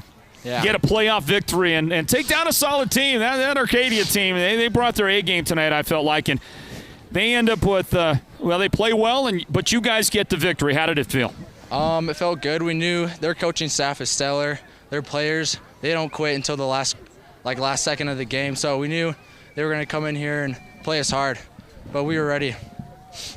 Matthew Brimhall, the inside linebacker for Snowflake, comes out. Hey, Matt, you've been leading the 4A conference in tackles this entire season, and you got a great chance at leading the entire state in tackles. And we called you out all night long. You're all over that defense. Talk about what it's like for you. It seems to me like you must, on a given Saturday, you must be spending the whole day in an ice bath, as much contact as you get on a Friday night. Yeah, it's definitely, I'd say every other Saturday, but yeah, you're right. It's a lot of contact, Patrick. That's a lot of contact. Hey, Matt, this is Patrick. How's it going, buddy? Good. How are you? Good. Hey, I watched you defensively all over the field tonight, like Floyd said, making all the tackles. We called your name out all night long, but hey, you scored a touchdown tonight, my friend. Tell us a little bit about the offense and how that all went down. Yeah, they wanted me running the ball like I did freshman year back in the old days, so they wanted to keep it going, and Coach wanted to put me in, and I got it done. The old days, yeah. This guy says. What are you, 17 or 18, Matt? 17. You're 17, yeah, the old days. Yeah. Hey, great. How does that feel? How does that feel now to get involved in the offense and to get into the end zone? It feels good. That heavy package that we have, those boys up front, those are dogs. Yeah, they're blocking really good up front for me, and all I got to do is follow right behind them, and there's massive holes for me up there. Hey, Matt, how do you feel like the Lobos are playing down the stretch here after those two losses, the losses earlier to ALA and to Apache Junction? You guys have been on the right track since then, and now you get a playoff win. You feel like the Lobos are playing strong football here now going into the playoffs? Yeah, we do. We know those last couple losses in the regular season, we knew that we had to learn from those. And coming into the postseason, we knew that these teams are going to be better and harder to play. So we take what we missed in those games and just do better next time. Matt, is there anything about your team that you think needs some attention or focus or work? Look, it was a penalty-ridden second half for the Lobos. You had at least 99 yards in second-half penalties, okay? So clearly some things need to get cleaned up. But your thoughts on what the Lobos maybe have to sharpen up on as you continue your playoff run? Yeah, I think we just need to stay more disciplined, especially going into the postseason. There's no way that we can beat these postseason teams with that many penalties. But yeah, we need to clean some stuff up. But we're gonna be back on Monday working hard. Matt, you were a state champion last year, and now again the push is on, the fight is on at a little tougher level, a little tougher conference 4A to get another state championship. Does this Lobos team have what it takes to get it done? Yes, I strongly believe that we have what it takes to get it done, but there's definitely work that needs to be done. We're on the right track, though, to get there. Are you having fun? Yes, I am. It's fun down here. All right, you keep it up, man. Great job tonight. Congratulations. The Sports Zone Radio Player of the Game for you tonight. Thank you. Shout out to Jeremy and Orrin Lewis, too. You got it, man. Yep. Thank you. There's one of the best defensive players in the state of Arizona. I don't care what level you're talking about, Patrick Austin. That guy's one of the best from 1A to 6A right there, Matt Brimhall. Well, I don't want to pat myself on the back or anything, Floyd, here or anything. What, did you teach him? No, I did not teach him. I do not play linebacker. I don't know how to tackle. I'm not there. But I just wanted to say that I said at the very first game of the year when we called it, that Matt Brimhall was going to be something special again this year, that he was going to be a dominant player in the 4A, and he has proven me right, so I really appreciate that, Matt Brimhall. There's not a whole lot of times that I'm right about things, but I have been right about Matt Brimhall, and I'm very proud of him and what he's done this year, and what a stud. I will give you all the credit. You want a picture of Patrick and I? Get a picture right here. Take a picture. Oh, he wants to get in on a picture. That's fine. Come on up. I forget your name again. Yeah, Adam, my good friend here. All right, he wants a picture. We're going to give him a picture, Patrick. I don't get asked very often to get a picture, but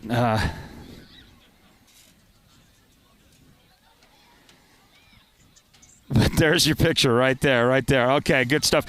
Good job, man. Matt Brimhall, the Sports Zone Radio's Player of the Game, presented by White Mountain Regional Medical Center. Tonight, win for Snowflake, 19-0 over Arcadia. Hey, in the all-time matchup between these two teams now, Snowflake has the lead. 2 victories to 1 over Arcadia. Yep, we'll see what it looks like next year. If the schedule stays the same, they won't see Arcadia during the season, but a possibility again in the playoffs. So. Let me run through the stats real quick before we get out of here. Snowflake with 359 yards of total offense, 17 first downs for the Lobos. Time of possession, Snowflake had the slight edge. 25 minutes, 25 seconds for the Lobos tonight. They ran 52 offensive plays, averaged 6.9 yards per play. Snowflake rushed for 184 as a team. They passed for 175. Very good balance by this Lobos offense.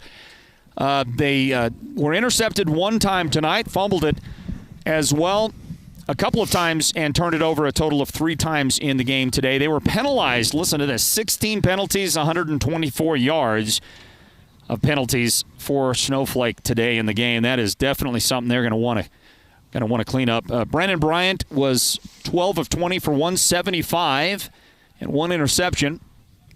The leading receiver was Easton Butler, 4 catches for 92 yards today. Tyler Clare caught 3 passes for 38 yards. Slade Fish, 1 catch for 22 yards. Lance Christensen, 1 catch for 10 yards.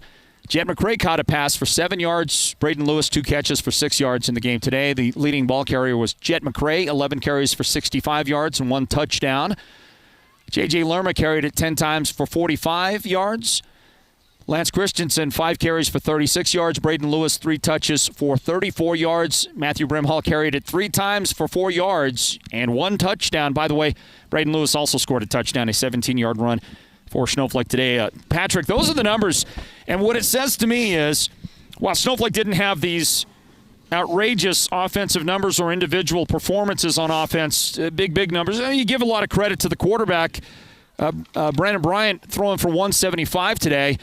Easton Butler on the receiving end of 92 yards in reception yardage. So those are some pretty good numbers for sure. But what you did was you had a lot of different Lobos involved in the action tonight. A lot of different looks, a lot of different guys getting their touches, getting their opportunities, and everybody kind of doing just a real solid yeoman's job tonight of contributing to the offense and helping them get a 19-0 lead. And Snowflake prides themselves on that. And in the first half, we saw a lot of Jet McCray. We saw J.J. Lerma doing a great job running the football. A little bit later in the second half, we saw Lance Christensen come in, Braden Lewis kind of come in and finish the job. But one thing that you've got to be consistent with, though, is that line play. And I think the Snowflake Lobos are coming along there. I say that coming along here in the quarterfinals of the playoffs, but they can always get better, right? They can always continue to get better and continue to gel. And I see the Lobos doing that a little bit. They've struggled offensively pretty much all year long.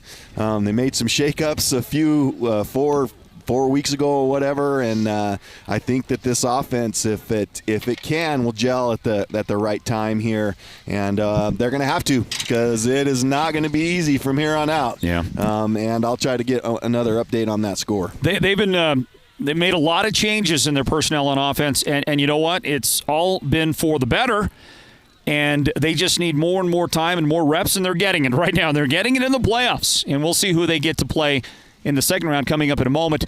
Arcadia offensively was held in check by Snowflake's defense, bent a little bit. In fact, Arcadia got the ball inside the 5-yard line toward the end of the game, but Snowflake's defense stiffened up and turned them away, got the ball back, and preserved a shutout here in the opening round of the playoffs. Arcadia had a total of 123 yards of offense, 9 first downs. Time of possession, 22 minutes, 35 seconds. They ran 42 offensive plays, averaging only 2.9 yards per offensive play. That's just great defense by Snowflake. They limited Arcadia to 11 yards of rushing in the entire game, 112 yards passing. Penalized 13 times for 143 yards. Jeez. I need to tally up the total penalty yardage in this one tonight, because it was north of it was 300 yards of penalties, I think, tonight. Just about that. It was more penalty yardage almost than we saw. The Snowflake offense put together. It's crazy. Let's see. No turnovers. They were clean in that aspect of things tonight. Arcadia was on offense. Their quarterback, Braylon Rooney, was 11 of 24 for 112 yards. Just a bit under 50 yards, or 50% pass completions for him. His leading receiver was Nathan Delford, 3 catches, 37 yards. Chris Hoos, 3 catches, 34 yards. Let's see, Jeremy Smith caught 2 passes for 17 yards. Colton McMahon, 1 catch for 15 yards. Quentin Isabel, 2 pass receptions for 5 yards. Alex Alba, 1 catch for 4 yards in the game. The leading ball carrier was Quentin Isabel. 9 rushes for 18 yards in the game tonight. Ben Blanks carried it 3 times for 5 yards, and those are the numbers. And all of that speaks to Snowflake's defense playing great tonight. No, they really did, and they have been lights out the last few weeks. And that's one thing that's going to get this team to another state championship, is that defense, as long as they're playing like they are. That's a couple shutouts. They played Seton Catholic last week. That was a shutout. Poston Butte, the only score that Poston Butte was on a pick 6, I believe. So the Lobo defense have done a great job kind of shutting out these teams the last few weeks. So nice job. Shout out again. Congratulations to Matthew Broomhall and the being named the Sports Zone Player of the game. Do you have a final score yet? Or I just checked it again, and it's the same. I know it takes a minute to update.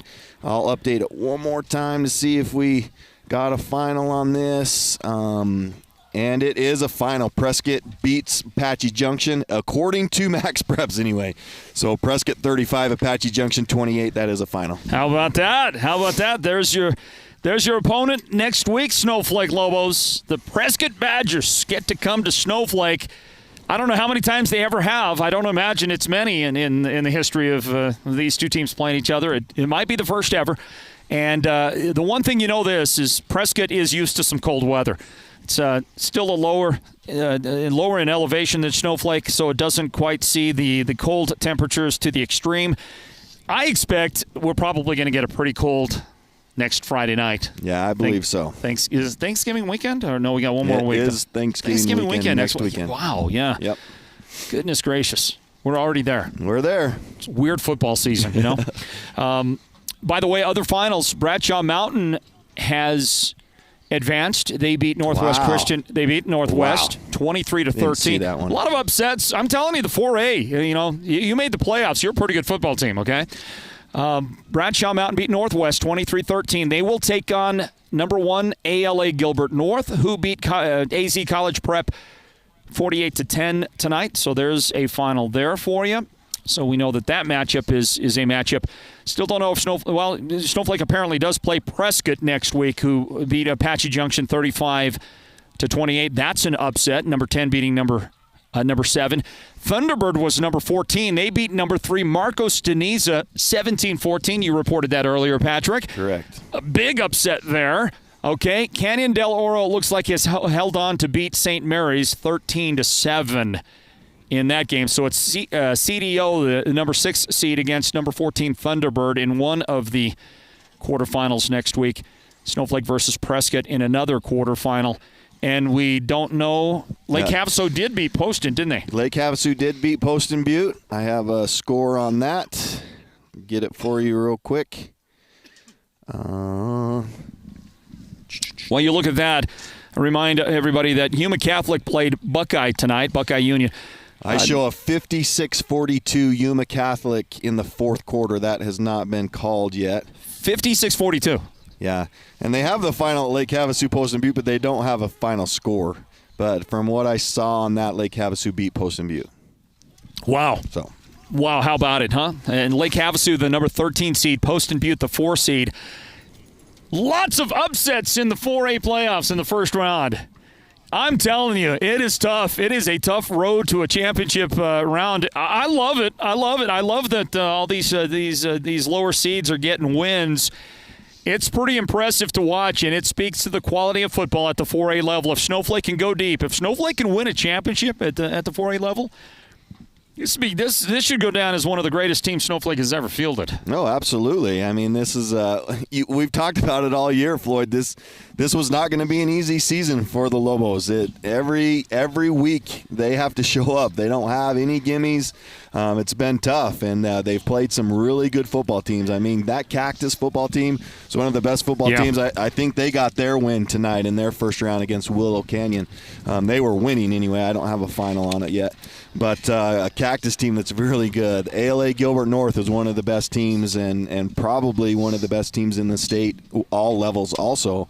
And then coming up against Apache Junction just fell short, but a very good Apache Junction team. I mean, I witnessed a running back and a quarterback combination there that they can run the football. Yeah. So tough week after week, but the Lobos have prevailed coming into this state tournament at number 2. So nice job by the Lobos. The Apache Junction kid, his name escapes me. He played both sides of the ball. I thought was the best football athlete on the field in that game. Snowflake may be the better overall team, though Apache Junction got the comfortable win that night. They played well. They've got a kid on that team. Wow, they're tough customers. So Prescott is the next opponent up for Snowflake next Friday night. It'll be the quarterfinals of 4A football, and we'll be here for that broadcast coverage here at Sports Zone Radio. Don't forget, tomorrow night we will be in the Valley of the Sun, and we'll have a 6 o'clock start time for the Show Low Cougars, the 4 seed in the 3A state playoffs, taking on the top-seeded Thatcher Eagles, who we think are going to be playing without their starting quarterback, who is also the team's leading rusher. I think that game just got a whole lot different. And, in fact, in the Friday Night Football show earlier tonight, I'll just say it. Both Derek and I agree, Patrick. We think that Sholo is the favorite to win that game tomorrow versus Thatcher. No, don't want to take anything away from the Eagles because that's a solid team top to bottom. Don't get me wrong. But Sholo is so hot right now, and there just is no indication of them cooling off. So Yeah, good luck to the Sholo Cougars. You know, we got to go for all of these mountain teams. I mean, we are a White Mountain broadcasting team. We go for those White Mountain teams, and so go Sholo Cougars. We hope that you get the win tomorrow night. You get to this point when you got 2 teams left, and by the way, congratulations to the Mogollon Mustangs. Oh, dang, I've been meaning to say that all night. I was at that game last week. Mogollon Mustangs, state champions, 1A again. This is a three-peat for the Mogollon Mustangs. I'm really glad you brought that up, Floyd, because I've been meaning to say that. I went to that game, supported the Mustangs, and what a great job they did. They just came on at the end of the year and just took it to Williams. Yep, and great win for the Mustangs. Hey, by the way, their head coach, the Mogollon Mustangs head coach, Rick Salmon, good friend of ours here at Sports Zone Radio. Love the guy. He's been coaching in that program for a very long time, right? He'd been, I think, 20 years as a defensive coordinator or something like that. Coached under Tim Slade, coached under Ron Tenney. And he comes out, and now this is his 3rd year as the head coach. Championship every year. Okay, do you think that's ever happened in the history of Arizona football? Any coach has ever won a championship their first 3 years coaching a team? I doubt it. Highly doubt that. Yeah. Highly doubt that. Just great stuff. Congratulations to the Mogollon Mustangs. They are the 1A state champions this year. They knocked off Williams last week. 2 teams left for us in the White Mountains. When you get to this point, you got 2 left. They're all of our teams, That's right. Absolutely. And since Sholo and Snowflake don't have to play each other in the playoffs from this point forward, different conferences, you can go ahead and be a Lobo fan if you're from Sholo, and you can go ahead and be a Cougar fan if you're from Snowflake. How does that sound? Is that asking too much? No, that's absolutely right. I mean, that's what we do in the White Mountains. We go for our team when they're playing each other, but we support the White Mountain teams wherever they might be. Yeah, absolutely. Whoever they play. Pull for them. Just another shout out. You know, the Snowflake girls volleyball team was state championship last week also. So shout out to the Snowflake volleyball team. You betcha. Congratulations, ladies. And Patrick, thank you so much. Thank you for being with us tonight. Great call tonight, my man. Yeah, I appreciate it. Maybe just real quick, Floyd. Maybe just keep everybody. I think maybe not everybody, but my daughter, who is the wife of Trevor Reddick, who is the offensive coordinator for the Lobos. Yes. I'm not exactly sure that Trevor was even here during the second half of this football game. My daughter's in the ER right now, and just want to shout out and keep her in your prayers if you don't mind. Absolutely. Hope she is okay. And you know what? You had, in that second half of the game tonight, there was something missing. I knew that there was something with you. I didn't know what it was. Yeah, but just keep them in your prayers, both Trevor and Shayna, and appreciate it. Thanks for being here. I know you're going to get up there, okay? So thank you, Patrick. I appreciate it. Great job tonight. Certainly pray for her. And you know our friend Doug Van Cleve, I don't know how many people out there know him, but he is a great White Mountains football fan.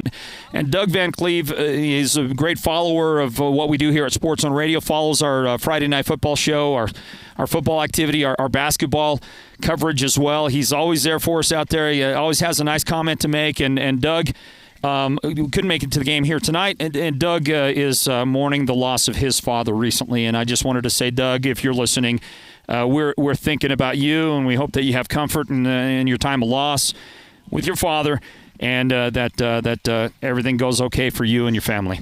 And with that, everybody, I do have to pause 10 seconds for station identification on the Sports Zone Radio Network.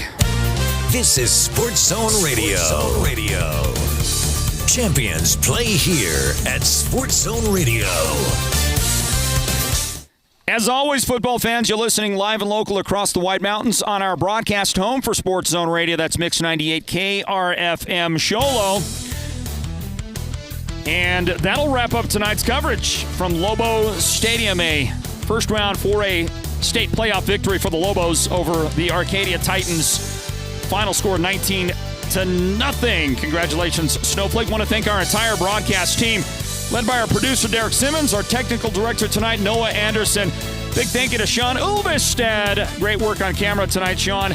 To our statistician, Sonia Simmons, and my broadcast partner, Patrick Austin. For the crew, I am Floyd Simmons. Thanking you for joining us tonight for this Lobos victory, 19-0 over Arcadia. We will see you tomorrow night from Mountain Point High School in Phoenix. 6 o'clock kickoff for the Sholo Cougars, taking on Thatcher in the 3A state semifinals.